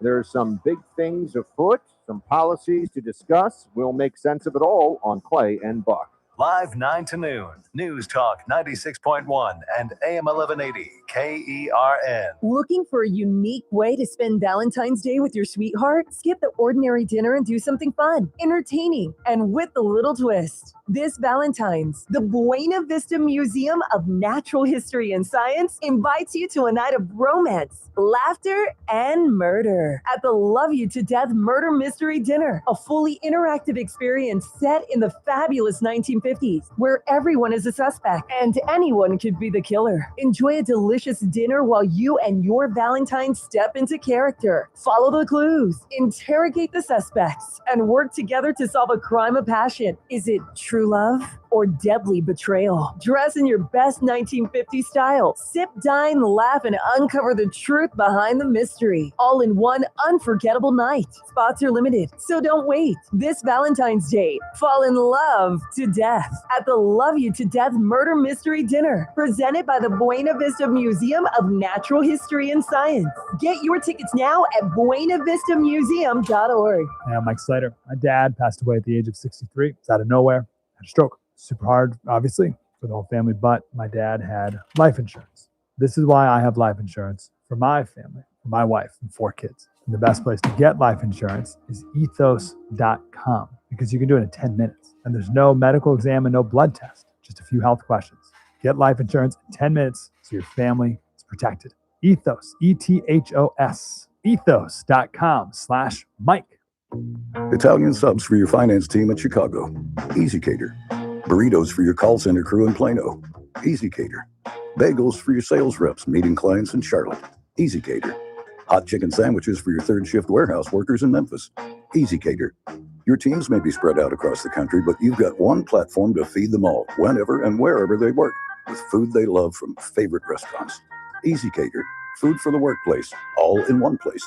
Order now at easycater.com. We all hear the radio ads about the IRS. They tell you to be afraid, to be scared, and they try to frighten you into calling. I'm not here to do that. Tax Relief Advocates is different. TRA is here to tell you that if you owe money to the IRS, whether it's $5,000, $50,000, or $500,000, we have a solution. It doesn't matter if you're sitting in your car, at work, or with your kids. No matter where you are, call now. 800-583-5795.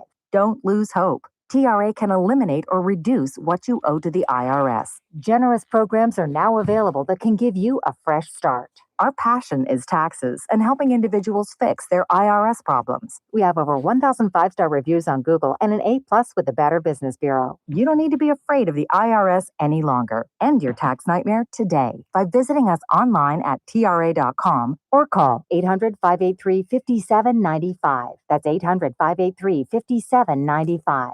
Tax Relief Advocates, real solutions for real people. You're listening to The Ralph Bailey Show. Catch me weekday morning 6 to 9 a.m. on First Look with Scott Cox, News Talk 96.1 and AM 1180 KERN.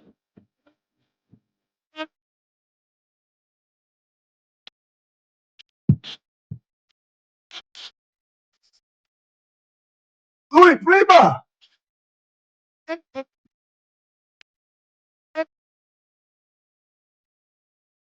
Don't forget, Current Radio Studios powered by Adaptive Networks. For all your IT needs, call Adaptive Networks at 661-241-0638 or hit them online at adaptive-net.com.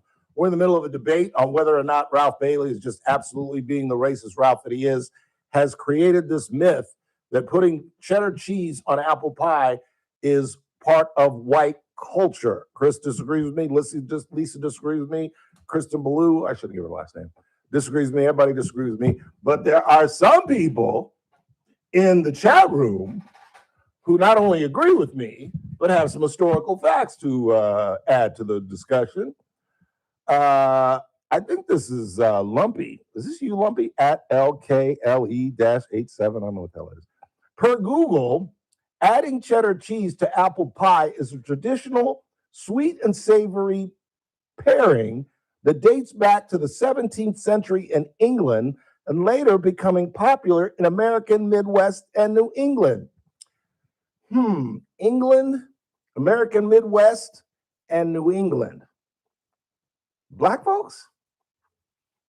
No, not really. Not really. Not really. England, American Midwest, and New England. Latinos? No, not really. You do know there are plenty of black really. folks in England, right? I'm not saying that they started this, but you do know that's a thing. In the 17th century? Stella goes on to write, with all due respect to both Chris and Ralph, my grandmother, who immigrated from Sweden, my great uncle, who came from New Zealand, and my, God, you've got some exotic blood in you. And my dad, whose family was from Arkansas. See, she just... there's the American. There's the Bama in you. Always put sharp cheddar cheese on their apple pie. I remember this as a kid. However, I thought it was weird and never did this, nor did any of the young people in our family, so tradition ended right there. Just saying. Just saying. I ain't never seen a black folk do it, never seen a Latino do it, but I seen white folks do it. That's all I'm saying. What do you got on the board? We got about a minute or two. I got a couple callers. Oh, what do you got? Alan's first. Oh, no, I'm sorry. Alan's first. Sorry. Alan, you're on the Ralph Bailey Show. Yeah. Hey, Ralph. How are you? I'm well. How are you? Hey, good. You know, I was going to, since you're a movie fan, I was going to say they do make a reference in the movie Taxi Driver. Robert De Niro says he has lunch with Sybil Shepherd, and it's a voiceover, but he says, I had a slice of apple pie with melted cheese. And I think Sybil Shepherd had a fruit salad. So I know you're a movie guy, so that's why. I am, but that kind of lessens my argument because De Niro's Italian. Oh, there you go. Yeah. He's still white, I guess. He still falls into white culture. It's a great movie, though. So.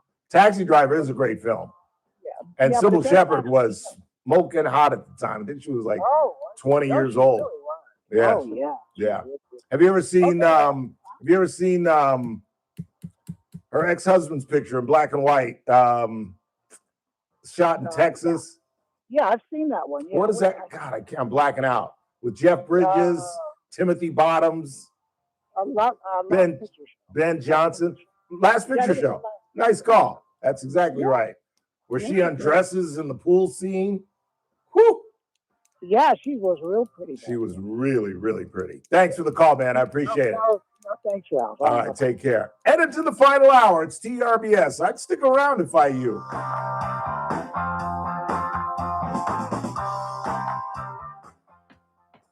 This is AM 1180 KERN Green Acres. This is 96.1 FM Bakersfield. Online at KERNradio.com. News this hour from Town Hall. I'm Keith Peters in Washington. The immigration situation in Minneapolis has become a political football in Washington, with Democrats threatening to cut off funding for the Department of Homeland Security. That could lead to a government shutdown. Senate Minority Leader Chuck Schumer says GOP leader John Thune must strip Homeland Security funding from a House-passed bill. Leader Thune insists on holding a vote on DHS legislation that he knows will not pass.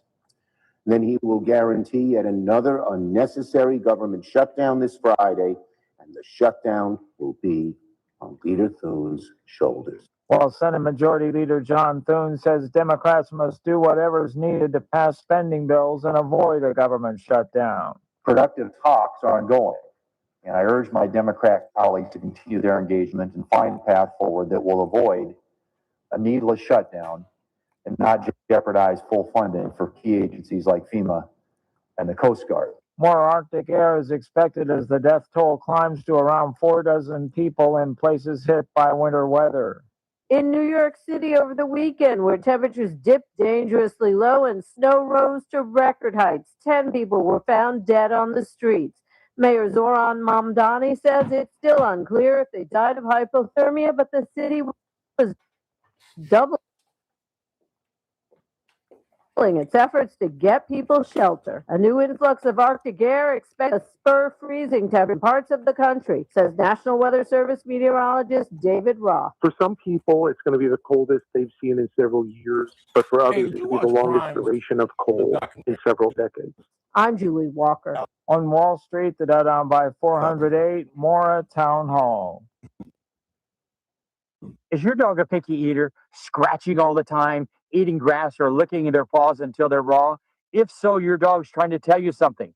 Greetings, naturopathy Dr. Dennis Black, founder of Rough Greens here, and you may not know what your dog means, but I do. They're trying to tell you that his digestive tract is in distress.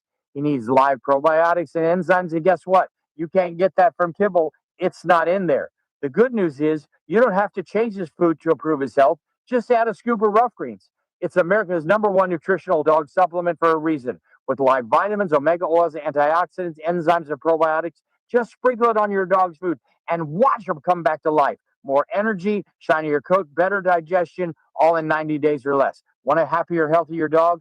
I'll send you a free Jumpstart trial bag. You just cover the shipping. Go to roughgreens.com. Use discount code PICKY. That's RUFFgreens.com. Discount code PICKY. Rough Greens. So good, your dog will ask for it by name. From the KERN Newsroom, your live and local news update on News Talk 96.1 and AM 1180 KERN. Banned animal parts being traded in California. I'm Chris Davis.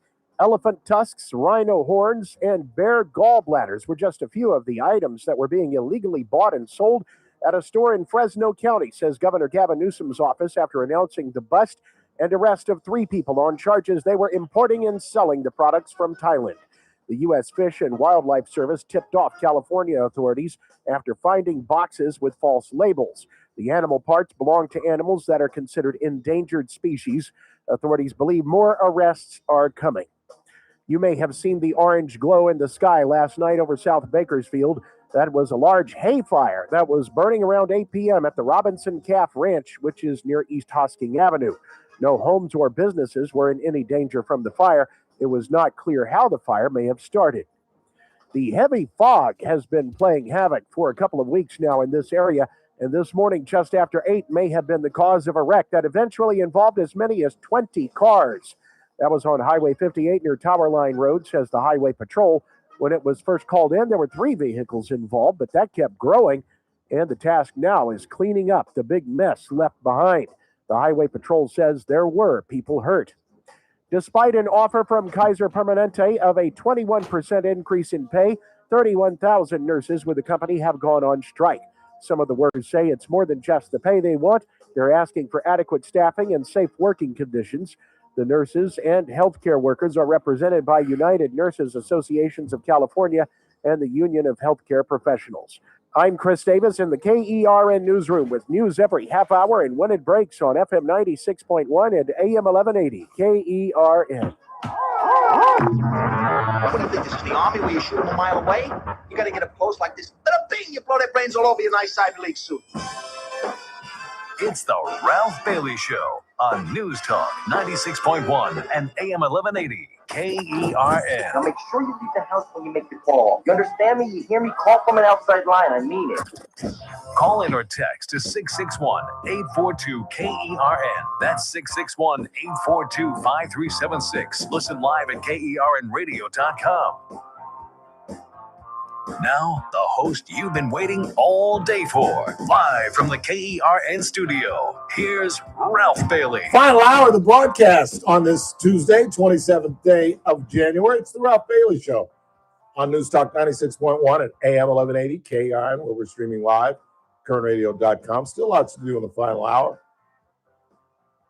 We'll get into us losing more congressional seats thanks to Gavin Newsom. In fact, can you call up what we played yesterday, that Scott Beeson piece, where the Treasury Secretary makes one of the finest arguments against Gavin Newsom as our governor and as a potential presidential hopeful. I think he's made it absolutely clear. I think that trip to Davos, however you pronounce it, Davos, Switzerland, a city I've never heard of. And I've been to Switzerland. I've been to the capital of Switzerland. That's what always gets me. You ever see those questionnaires where they put like 50 cities or 50 countries up? And they say, if you've been to 3 of these cities, you've traveled more than 90% of the people. Well, my one trip to Europe gets me over the top because I've been to Bern, the capital. I've been to Paris. I've been to London, been to New York, and LA. That was on one trip. We left LA, flew into New York, had to stay over in New York for like 5 or 6 hours, then flew into Heathrow, and then took a train and then flew into Geneva, Switzerland. And then the best part of the trip, best part of the trip was taking a train through Switzerland. God, it was like every view, and this is during the summer, and there's still snow on top of the mountains, and every view out of the train is like a postcard where you have these embedded homes on the side of the hills, and it was absolutely remarkable. And there's a scene, you have to be a big time James Bond fan to remember this, but there's a scene in Goldfinger where he's chasing Goldfinger. And remember the girl who gets painted all in gold? Have you seen Goldfinger? Yeah. Okay, you remember the girl who gets painted all in gold at the very beginning? Yeah. Okay, then later in the movie, her sister tries to get revenge on Goldfinger, and she's chasing Goldfinger as Bond is chasing Goldfinger, and they're winding their ways through the hills of Switzerland. I swear to God, every time I see that scene, I was like, I was on that road. It all looks so familiar. It's the pylons, the white cement pylons they have along the roadways, and it throws me back 40, 50 years ago. Well, not 50, but 40 years ago. And we went to Bern, the capital. A lot of people think Zurich or Geneva's the capital. It's not. It's a tiny little community called Bern. We were at the Matterhorn. Zermatt. It's where I fell in love with another white culture thing. What's it called with the fork and the cheese? Fondue. I'd never had fondue. I was 17 years old, never had fondue. And it was the greatest thing I'd ever had in my life. And you know why it was so good? Because why was it so good? We're in Switzerland. Why was the fondue there the greatest thing I'd ever had in my life? Swiss cheese. Damn, like Swiss cheese. Yeah. Not like American Swiss cheese, but Switzerland Swiss cheese. And it was just...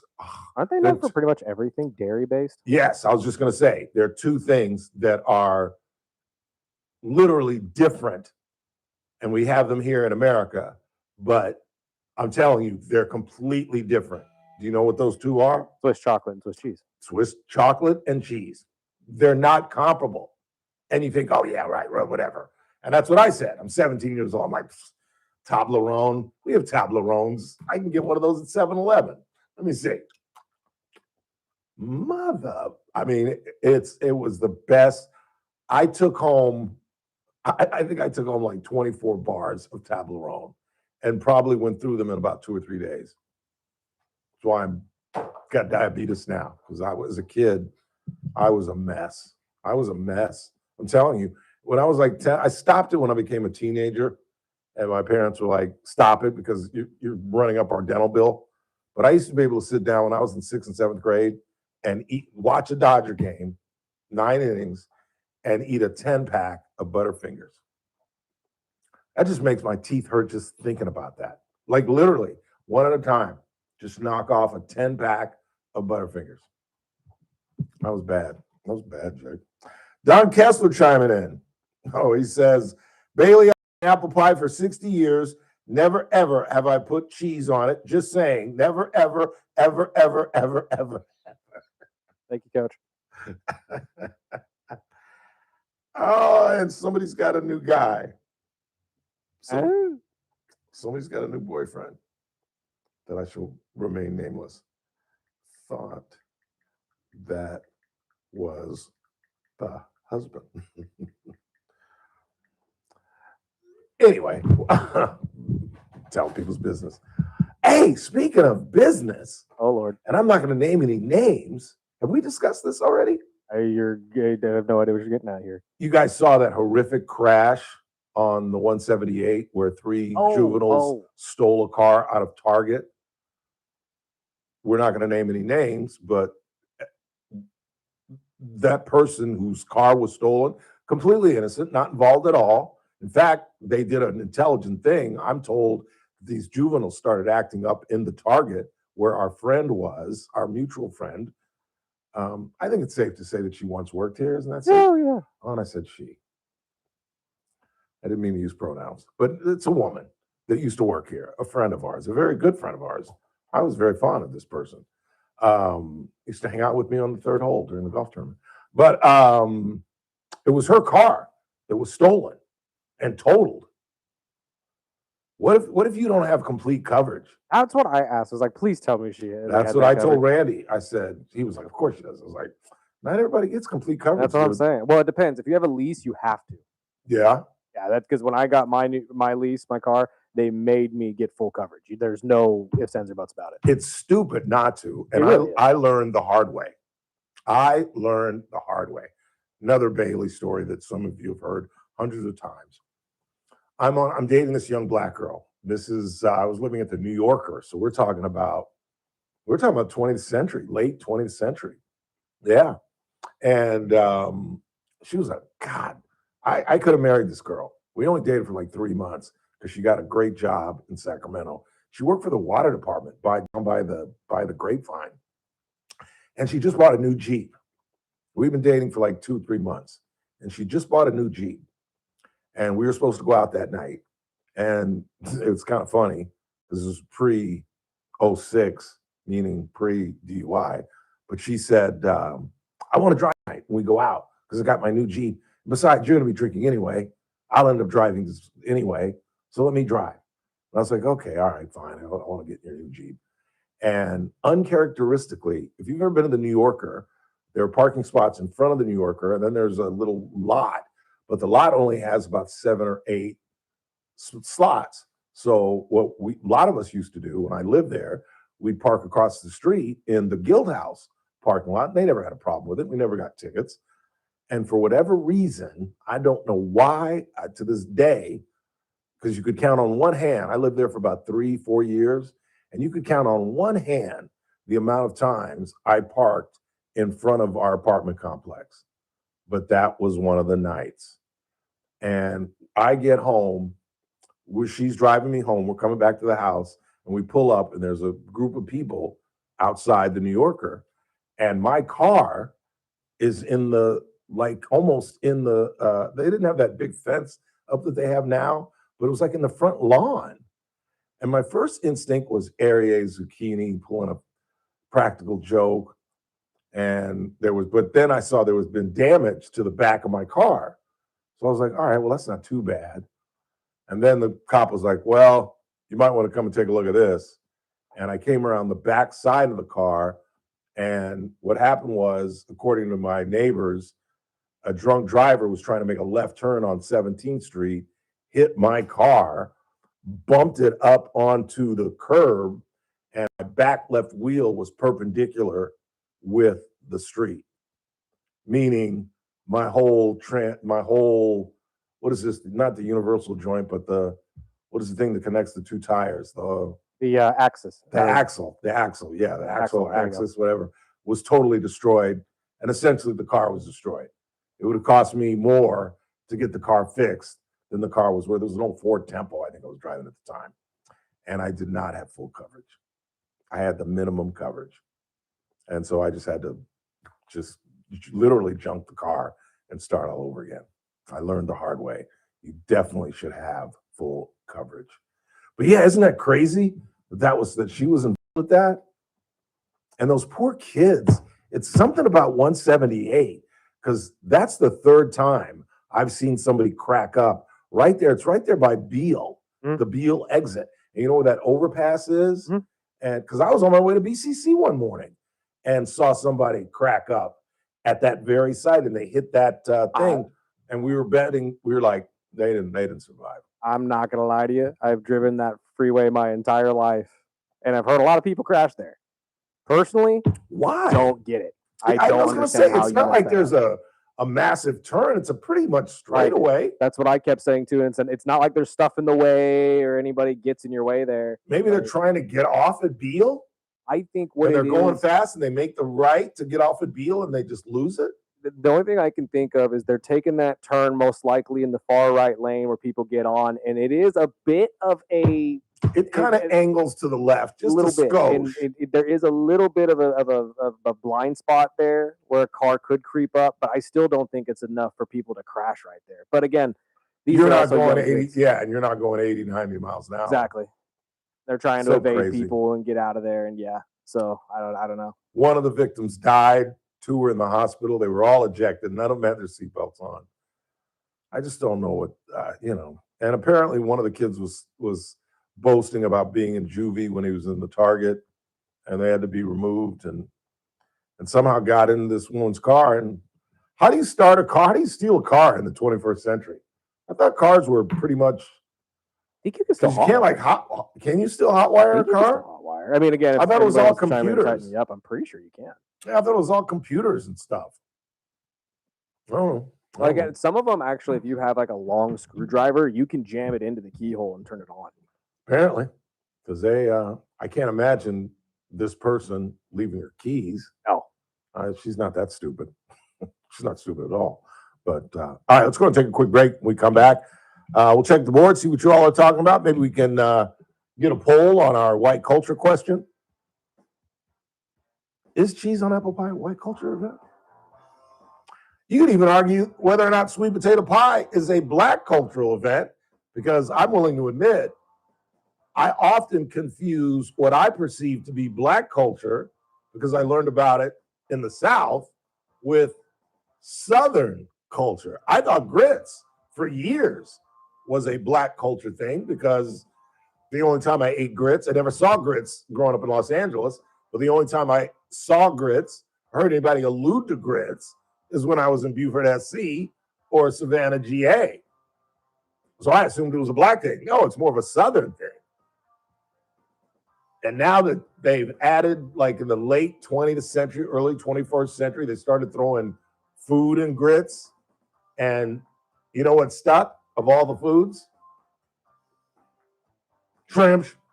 Yeah. Shrimp and grits now is like a common thing on menus today, even out here on the West Coast. I'm not a big fan.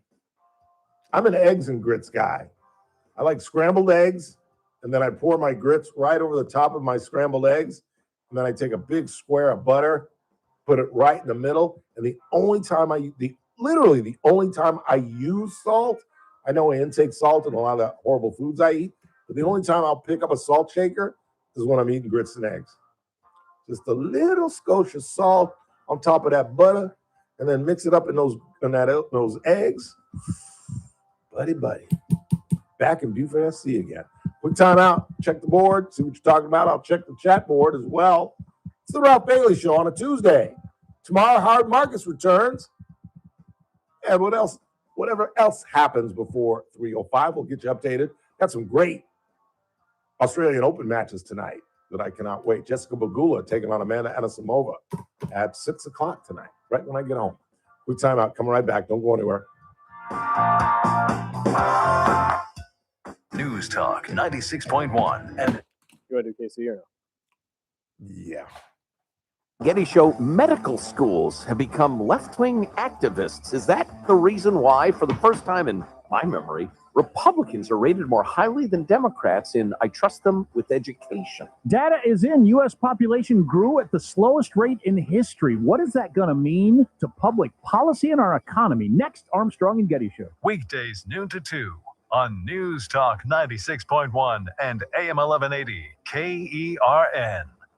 I was at the Valley Plaza Mall this weekend, believe it or not, and I intruded on a women's conversation.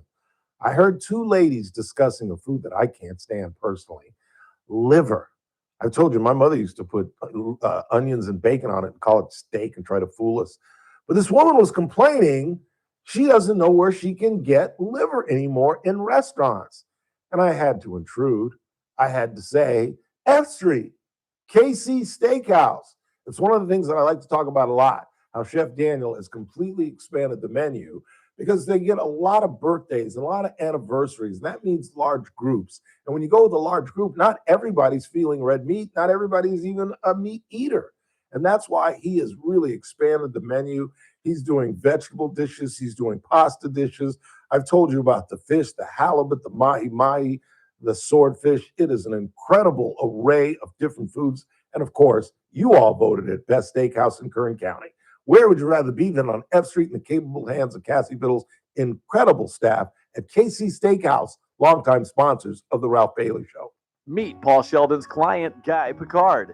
Hi, my name is Guy Picard, and I am very happy that I found Paul Sheldon. What a relief it is trying to turn 65 and find somebody like him to help me navigate this industry. I think that it's really important that you look at all of the options that you have and then give Paul Sheldon a call, because he will create a plan that fits your budget and fits what you're trying to achieve as far as trying to get the best possible medical care that you can have. So I'd like to recommend Paul Sheldon to any of you out there that are trying to navigate the medical industry at turning 65. Give Paul Sheldon and his staff a call. They are awesome. And I'd just like to say, Paul and your whole entire staff, you guys rock. When Medicare matters, our team has the answers. Team Paul Sheldon. 398-2298. This message comes from Viking, committed to exploring the world in comfort. Journey through the heart of Europe on an elegant Viking longship with thoughtful service, destination-focused dining, and cultural enrichment on board and on shore. With small ships that bring travelers closer to the destination, there's more time to explore, and every Viking voyage is all-inclusive with no children and no casinos. Discover more at Viking.com. I'm Ed Evans, CEO of Consumer Cellular. You know, the big wireless companies say they have discounts for people over 55, but unless you're willing to sit on hold and ask, you're probably paying more than you should. At Consumer Cellular, there's nothing to hunt down. We're built for people 50 plus with plans starting at just $20. And our 100% US-based customer service actually answers the phone. Call 1-888-FREEDOM or visit consumercellular.com today and get your second month free for a limited time. Taxes, fees, and other third-party charges will apply. See website for additional details. I'm JR Flores. Catch my show, The JR Show, weekdays at 2 p.m. Now, back to the Ralph Bailey Show on News Talk 96.1 and AM 1180 KERN. Yes, it does. The way you squeeze and tease knocks me to my knees, and I'm smoking, baby, baby. The way you sweat and curve relax my nerves. I'm so excited, child. The way you push makes me know that you're gonna get your wish. Oh, Lord, fire. The Ohio players, fire. Got me burning. Got me burning, got me burning. Summer of 75, I believe. 8th grade. the album Honey, where it was an album cover that unfolded, like kind of like a magazine, a 3-folded thing, and it had a black woman lying on her side covered in honey. Quite the sight for an 8th grader. Let me just say that. Just saying. 842-5376, 842-KERN. Let's check the board. What do you got? Did I blow off a phone call? You did, actually, yeah. I did. Who was that? That was Anthony. Well, sorry, Anthony. What do you got? I'm sure he'll text him at some I'm point. sure. Or call back. I understand Michael that Anthony or we Anthony? shouldn't jump to conclusions with respect to the killing in Minnesota. However, there is a mountain of video that shows exactly what happened. How are we expected to not believe what we're seeing and think that there's anything other than something the furious that occurred? Well, I think you could argue whether or not he was resisting. Excuse me, got enough gas to drive to Pittsburgh. You can argue whether or not he was resisting. I guess you could argue whether or not he was combative. You can argue whether he was interrupting a police situation. I just don't see it. Teresa, I don't know. Were you listening to the Goldner thing? Did you figure out what side she was on? Honestly, at first she was on yours, but then she got into the legal side of it and started sounded like she siding was with Howard. him. Yeah, that's what I thought. So I think morally she believes one way, but when it comes to legally and how things would go in a court of law, she believes what Howard is saying. Yeah. It's hard to watch that video and come to the conclusion that any of those officers were in imminent danger. That's all I'm saying. I'm not trying to alleviate Mr. Preddy from some culpability in this. You can start with, had he not been there, and I wouldn't be surprised if we find out that he's connected to one of those groups that I chronicled that are being paid to get down there. And I think there's a lot to learn from all the agents. There's a lot to learn from the 2 women, particularly the woman that was pushed down and to the ground. Was she part of it? Or was she an innocent bystander? We certainly can't talk to Mr. Preddy. And I just think that if that same situation happened in Bakersfield, I don't think the BPD or the sheriff deputies would shoot a person. I think if you interrupted a deputy's arrest and caused obstruction, I think they would tase you. I think they would take you to the ground. They might even, take this with you. You know what I'm saying? I just don't think they'd pull out their pistol and shoot them. I just don't think that. And don't forget, an official autopsy is about to come out on Renee Good. Now, you know where I stand on Renee Good. I don't think she was trying to hit that officer. But the fact of the matter is, you were fleeing at the behest of your lesbian wife, who we hear on the audio say, "Drive, baby, drive." And with an officer staring you in your driver's side window, pulling at your door, you drove off. Boom, right there, you're culpable. It's not just that a police officer is telling you to stop. He's trying to crack your door and you speed off. Sorry. But I just don't believe that he was interfering in a police activity. He was interfering in the police knocking over a woman, but it wasn't an arrest. They never tried to put the cuffs on the woman. She wasn't wanted. If she were an illegal alien that they were going after, and Mr. Preddy put himself in between that, I get it. But the man is a nurse. And I believe, maybe incorrectly, that he was coming to the aid of a woman as a natural instinct as a nurse. But what do I know? We head into the last half hour of the broadcast. It's the Ralph Bailey Show. I would stick around if I you.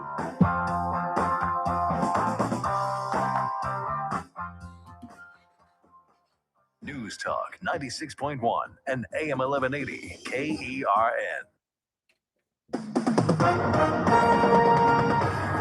With SRN News, I'm Keith Peters in Washington. A Customs and Border Protection official told Congress in a notice the 2 federal officers fired shots during the encounter that killed ICU nurse Alex Preddy in Minneapolis. Tuesday's notification obtained by the Associated Press said officers tried to take Preddy into custody and he resisted, leading to a struggle. A man who authorities say was involved in a smuggling operation was shot Tuesday in an exchange of gunfire with the U.S. Border Patrol and after firing at a federal helicopter near the U.S.-Mexico border. The FBI said federal agents were attempting to apprehend the 34-year-old man near Arivaca, Arizona, when he shot at a Border Patrol helicopter and at an agent. The FBI said agents returned fire. More details at srnnews.com. News Talk 96.1 and AM 1180 KERN. From the KERN Newsroom, your live and local news update on News Talk 96.1 and AM 1180 KERN. A wildlife trafficking operation has been busted near here. The California Department of Fish and Wildlife says a store in Fresno County was selling items like elephant tusks and rhino horns from endangered species. 3 people have been arrested so far. A pileup of as many as 20 cars may be blamed on the fog. That happened shortly after 8 this morning on Highway 58 near Tower Line Road, and the Highway Patrol says there were people hurt, though they did not say how many. You are being asked to avoid the area. Nurses with Kaiser Permanente went on strike today, complaining of what they say are unfair and unsafe working conditions. They also want more money, which the company offered, but their offer was turned down. I'm Chris Davis in the KERN Newsroom with news every half hour and when it breaks on FM 96.1 and AM 1180 KERN. You're listening to Leaf Filter Radio, and the guru of gutter protection himself, Chris Coonahan, is here to take your most pressing leaf-related questions. Hey, everybody, Chris here. I understand we have Ron on the line. Ron, where are you calling from? Ron, are you calling from a ladder? Well, I was. I wanted to ask Chris what I need to do to get my gutters ready to have leaf filter installed. Oh, Ron, you don't have to do anything. A Leaf Filter Trusted Pro will come out and clean out your gutters, realign and seal your gutters, and install Leaf Filter, America's #1 gutter protection system. So I didn't need to get on this ladder? Ron, Leaf Filter Trusted Pros are in your neighborhood and ready to help. Just visit leaffilter.com/deal to schedule your free gutter inspection and get up to 30% off. Thank goodness. What was that site? To get this special radio offer, go to leaffilter.com/deal for your free gutter inspection today and get up to 30% off. That's leaffilter.com/deal for up to 30% off. leaffilter.com/deal. See representative for warranty details. We've all been there, sleepless nights, wondering if your business's security service is really protecting what matters. At Bay Alarm, we can put your security insecurities to bed. Our advanced technology and personalized support ensure you can rest easy knowing we're here for you. BayAlarm.com. The JR Show, weekdays at 2 p.m. Last question. What is your favorite thing to do as an 8-year-old? As an 8? Yep. Hurry up. You only got 30 seconds. Play volleyball. Not hang out with Dad. Not come on Dad's radio show. Not. Because I hardly do it. I've asked you a million times and you're just like, no. All the fun stuff I do with Dad. No, just play volleyball. Weekdays at 2 p.m. News Talk 96.1 and AM 1180 KERN. The Armstrong and Getty Show, weekdays noon to 2 on News Talk 96.1 and AM 1180 KERN. Now, back to the Ralph Bailey Show. Oops. Oh, I think you should.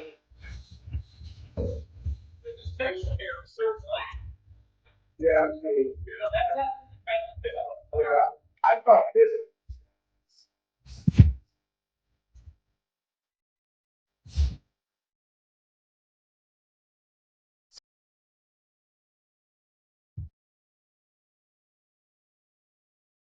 You know what I saw on TV the other day? On and on. On and on. On and on. It actually might have been a reel. But do you guys remember the Superstars? It was one of the greatest network-created events ever, where they would get the stars from different series. And this was in the 70s, so it would be like, you know, like Gabe Kaplan from Welcome Back, Kotter, the Jackson 5, Michael Jackson and Jermaine Jackson participated in a 100-yard sprint. and Jermaine won. Scott Baio, and it was just a really cool event. Why did I bring it up? I just saw something that snapped my memory about it. And of course, with my THC-laden 63-year-old mind, I totally forgot what launched me into this. I saw a celebrity that made me think of it. And now I can't even remember. Can't even remember. Might have been the fact that Michael Jackson ran a 100-yard dash. The funniest thing I ever saw in my life. 842-5376, 842-KRN. Let's clear the board. Look at St. Louis, Missouri. Turn around. Look at that city. That's a beautiful city. And the Arc is right next to Busch Stadium. You could almost walk from the Arc to Busch Stadium. And Busch Stadium is right in the middle. It'd be like if Dodger Stadium were like literally in downtown LA. It's like there are like corporate business buildings literally 50 yards from Busch Stadium. It's a remarkable place. And thanks to Nick Ragone, I'll never return. Because he moved. I should have gone that year. The last year was in St. Louis when I blew it off at the last moment. I should have gone. If you don't know what I'm talking about, my good friend Nick Ragone started a championship tour tournament for seniors in St. Louis. And I got to play in it one year, and then I blew it off the next year. And that was the last year he lived in St. Louis. He now moved to Philadelphia, which is great because I'm going in September, like no question about it. I love Philadelphia. I've been to Philadelphia. I've got friends in Philadelphia.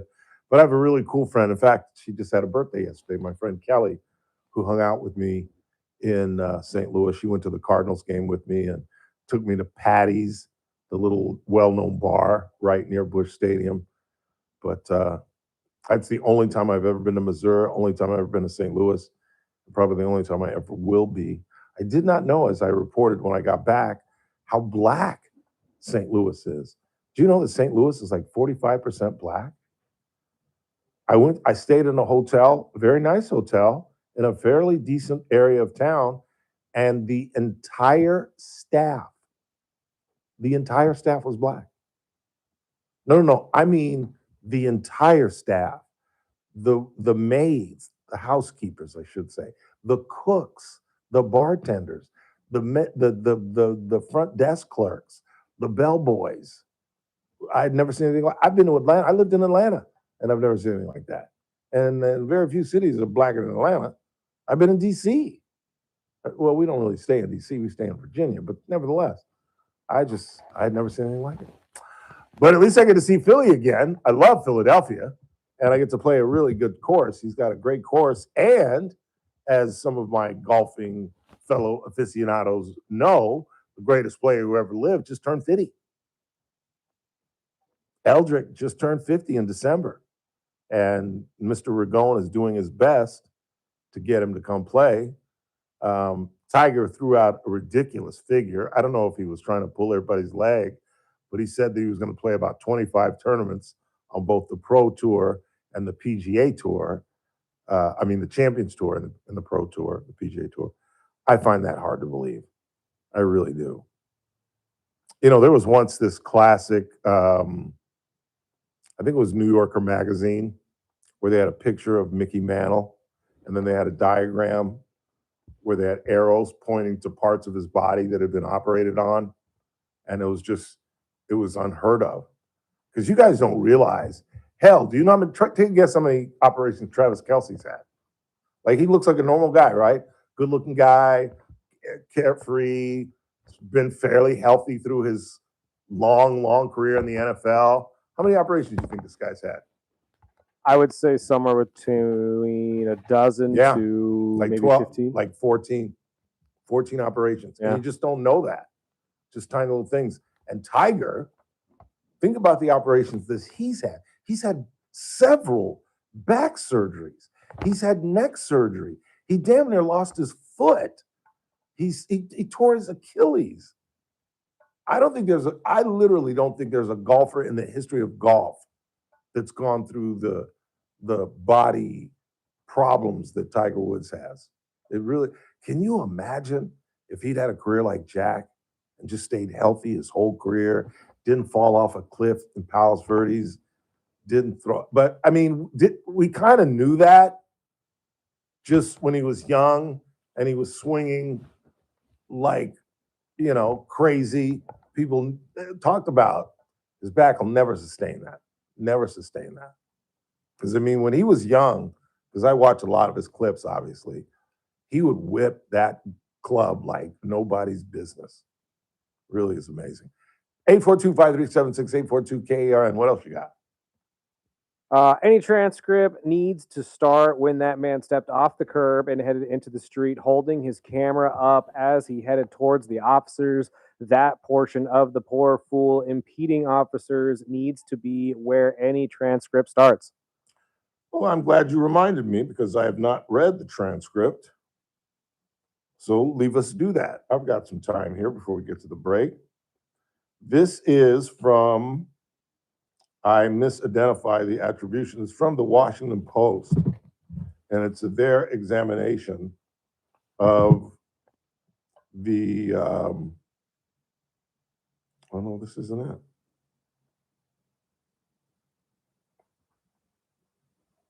Is this not it? Did I not copy it correctly? Did I check your text messages and see if I sent this to you, Chris? Because I, for some reason, cannot find it. All right, what are we talking about here? A transcript of, hang on, I think I got it.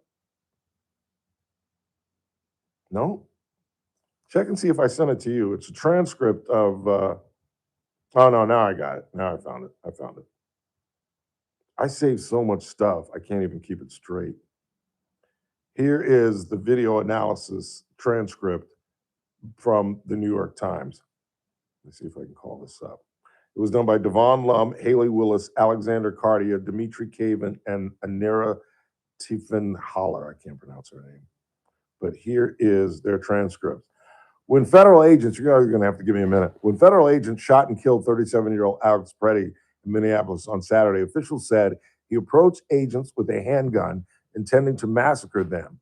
Quote, an individual approached U.S. Border Patrol agents with a 9mm semi-automatic handgun. This looks like a situation where an individual arrived at the scene to inflict maximum damage on individuals and to kill law enforcement. See, that's part of what's caused the controversy, were the lies that were told. Let's say I agree with you that it was a justified shooting. Do you all truly believe that he went down there to kill ICE agents? Do you really? Again, I'm willing to admit it's imbecilic to bring a 9mm and other cases of bullets with you to a protest. But do you really think that that was his aim? That was his goal? That he woke up this morning? Now, to support your argument, I will add this fact that we learned today. He got into a row with federal officials just a week before that, where he allegedly had his ribs broken. So they were aware of who this guy was, which I think supports the justification of the shooting. That this is a troublemaker, we know who he is, and now he comes back with a gun. But nevertheless, but at times analysis of video footage from the scene and the moments when, I want to get to the analysis itself. It's just over 30 seconds before the shooting when a protester is pushed to the ground. That's the woman that I keep alluding to. Preddy steps between her and the agent who'd shoved her, briefly putting his hand on the agent's waist. The agent pepper sprays Preddy's face. We can see Preddy is still holding the phone in one hand while holding his other hand up to protect himself against the spray. Contrary to statements by federal officials, he's made no threatening movements toward agents. Preddy, who had a firearms permit, carries a handgun holstered on his right hip, but he doesn't reach for it. And it appears agents are unaware the gun is even there.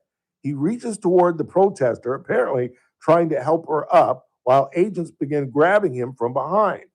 He tries to pull away, and again, he makes no threatening movements toward the agents. Now, again, I've got to be honest.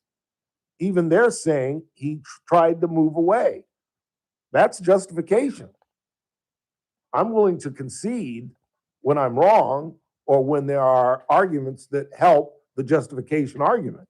And the fact that even the Times is admitting that essentially he resisted. If a cop comes and puts his hand on you and you're like, don't touch me, that's resisting, Jack.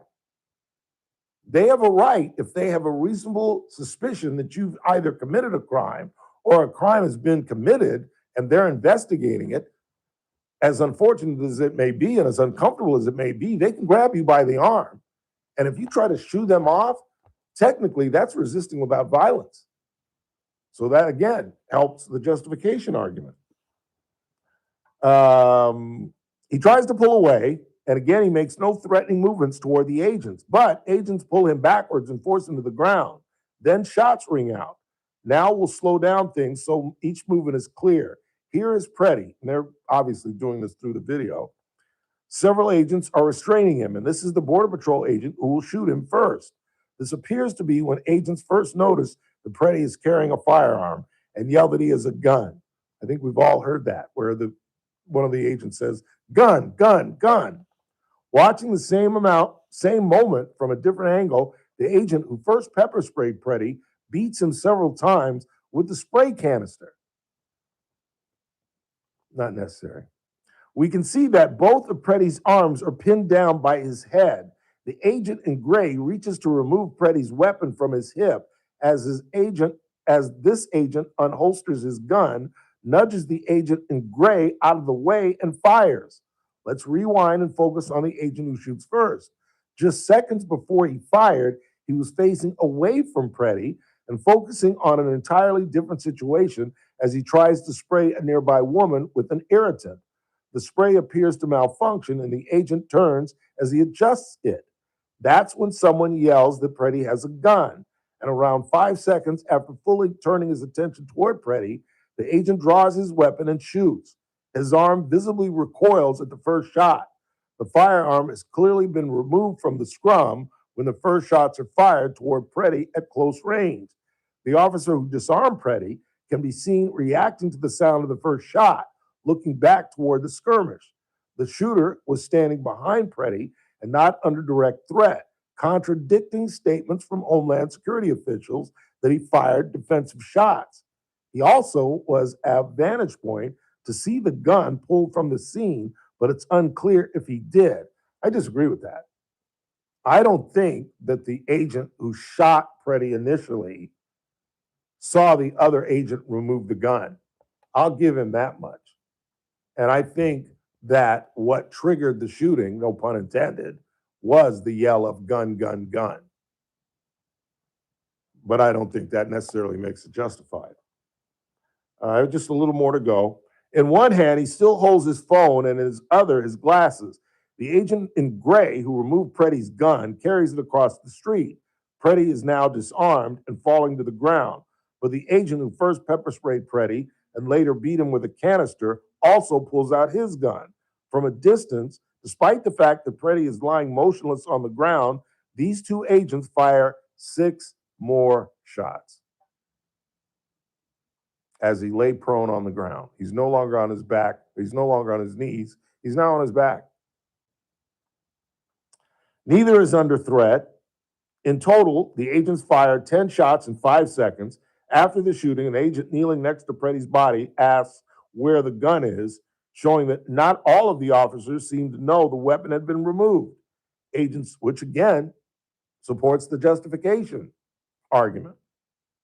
About 31 seconds elapsed from the time agents first physically engaged Preddy to the moment the last shot was fired. So you could use that to support the justification, the self-defense argument, I think.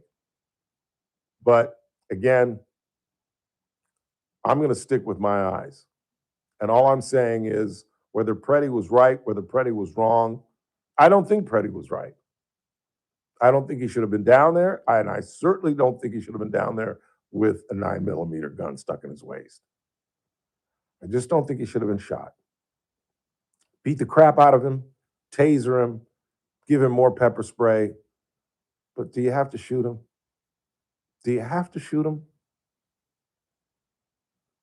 Now that we've seen the family's version, and again, this is the family's autopsy of Renee Good, that the shot from the front was not the fatal shot. According to a family autopsy, which could be skewed. We'll wait for the medical examiner of Minnesota. But I'm just reporting what the Good family's autopsy showed, that the shot from the Jonathan Roth from the front of the truck struck her in her right breast, and she was struck in her left breast and her left temple as she passed the ICE agent from the side. In other words, she was murdered from the side, not from the initial shot from the front of the car. Did he really have to shoot her after she passed? I guess some would argue she could have been a danger driving recklessly down the street, and he saved lives, I suppose. I've never been a cop. I could not be a cop. I never will be a cop. But I just don't understand the need for it to go from a 0 to 1,000. That a pushing of a woman on a sidewalk led to a man getting killed. There's nobody that can explain that to me. And maybe that's the inner Democrat liberal in me that grew up a Democratic liberal. I don't know. But I just don't think that man should be dead today. Let's go ahead and take our final break of the day. When we come back, Howard Marcus joins us tomorrow on a Wednesday. I don't think we have anything else planned. No, but I did get that band booked for Friday. The what? The Veterans Band. Oh, yeah. Will be joining us on Friday. All right. Very good. Very good. Very good. Along with Rick Bentley, who made a cameo today in our office. Came out of nowhere. It actually scared me. I was in Randy's studio. I thought you booked him. I was like, wait, why are you here? That's what scared me. I was like, are you scheduled to come on today? No. And do we have Brandon Lang? I believe he said yes, but I'm gonna say no just because it's promo. Yeah. We don't need him. We can wait till. No. So then if he calls, great. If he doesn't, yeah, I'm not gonna be. Yeah, we can wait till the Super Bowl. Final break of the night. Keep it locked. It's the Ralph Bailey Show on News Talk 96.1 and AM 1180 KRN. We're streaming live at kernradio.com. News Talk 96.1 and AM 1180 KERN. Start your day right. First look with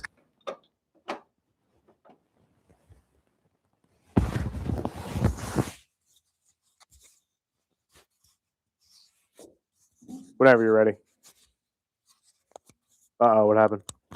I tore off the mic. Honestly, you should be fine as long as that one's in the headphones still.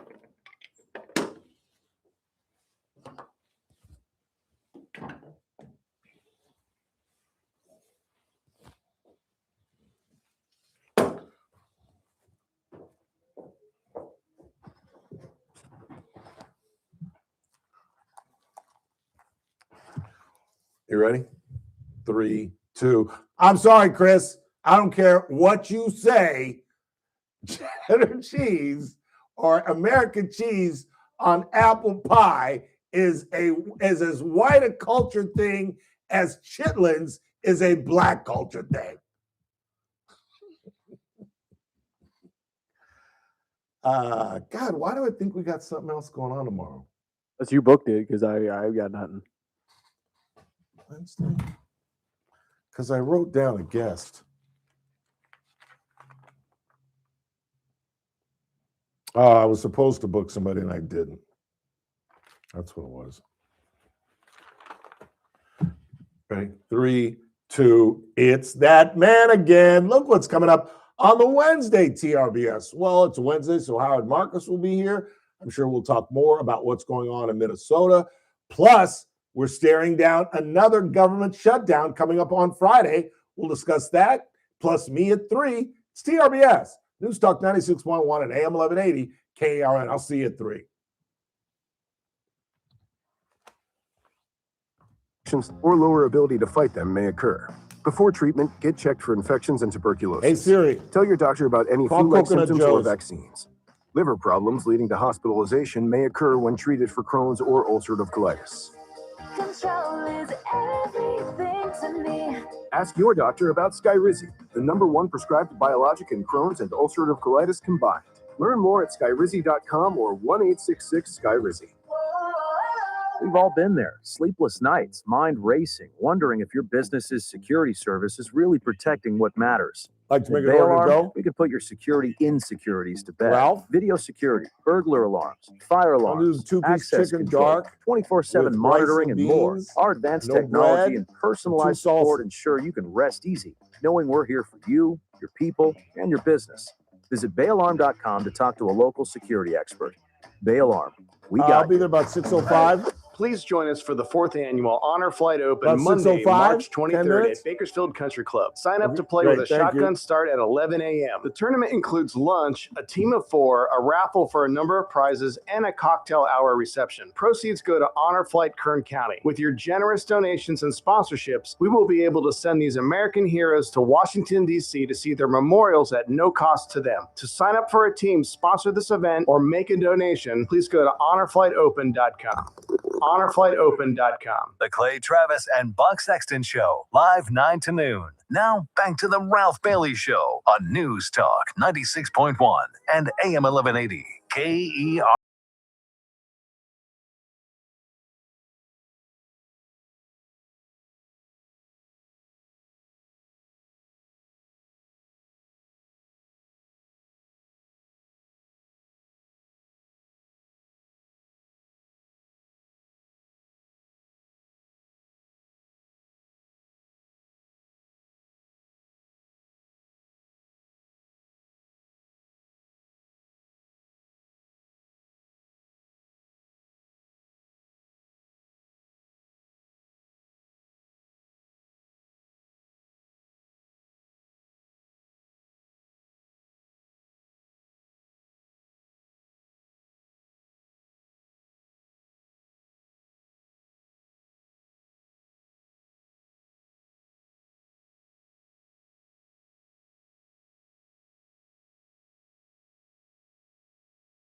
Because there's sometimes in my voice where I can go high, and there's some days where I can't. I think I was trying to go high with Stevie, and I can't handle Stevie. Speaking of golf, not only is the 4th annual Honor Flight Open coming up March the 23rd. Don't do the Bakersfield thing and procrastinate. I'm telling you, I had 3 or 4 groups approach me that we had to turn away last year. So please, I hate that. It's such an uncomfortable feeling. Get involved early, and don't forget, you're playing golf and you're helping our veterans. All the money, the proceeds go to community partners and Honor Flight Kern County. And I know there is a flight, I think this would be 53 coming up in the spring. So let's get out, play some golf, and meet our entire staff, because it's all hands on deck. Even Scott Cox makes a cameo and rides around in a golf cart drinking tequila. So come on out, meet our staff, and again, help us raise money for Honor Flight. And as you'll find out next week, when we start to meet some of the players and some of the folks up at Bakersfield Country Club, the Bakersfield Open is back again, and it is gargantuan. I think it's a $30,000 prize, and some of the local kids, Vivek Patel has won this thing 4 times. Manav Shah has won it a couple of times. Stephen Hale is always competitive. We've got a bunch of really, really fine amateur and professional golfers, guys that are trying to get on the tour. A lot of the guys up there, Jason, Neil Batista, a lot of the guys that work and play up at BCC, really good guys. As I've talked about, I've known the president of Bakersfield Country Club since he was a kid, literally, since he was a teenager, back when I could play golf. And so I get the opportunity to play up there through the kindness of him, Stephen Neal and Kevin Small, and a lot of the guys on the board. And I get to meet a lot of the staff. They are outstanding. I think it's the finest course in town. The Bakersfield Open is one of the best tournaments. Really helps these young professionals get some tournament experience on a really good track. A track, by the way, Bakersfield Country Club, that was designed by the same man that designed Riviera Country Club. In the meantime, for Chris Burdick, I'm Ralph Bailey. That's what's really going on. Wrap to tomorrow. This is AM 1180 KERN, Green Acres. This is 96.1 FM, Bakersfield. Online at KERNradio.com. News this hour from Town Hall. I'm Keith Peters in Washington. President Trump began his campaign for the midterm elections in Clive, Iowa today, touting his work on the economy. Just after 1 year of President Trump, our economy is booming, incomes are rising, investment is soaring, inflation has been defeated. Trump also said his administration has made huge strides in attracting investment during his first year in office. The number one country anywhere in history, in the world, anywhere in history for investment coming into the country. And it's amazing. And it's because of tariffs. If we lose the midterms, you'll lose so many of the things that we're talking about, Trump told Iowans, who are expected to reflect their feelings on his presidency when they vote in two highly competitive congressional races this year. There's no thaw in parts of the South as a fresh blast of Arctic air keeps much of the region gripped by snow and ice. Mississippi Governor Tate Reeves says there have been a lot of power outages. We reached a peak of about 180,000.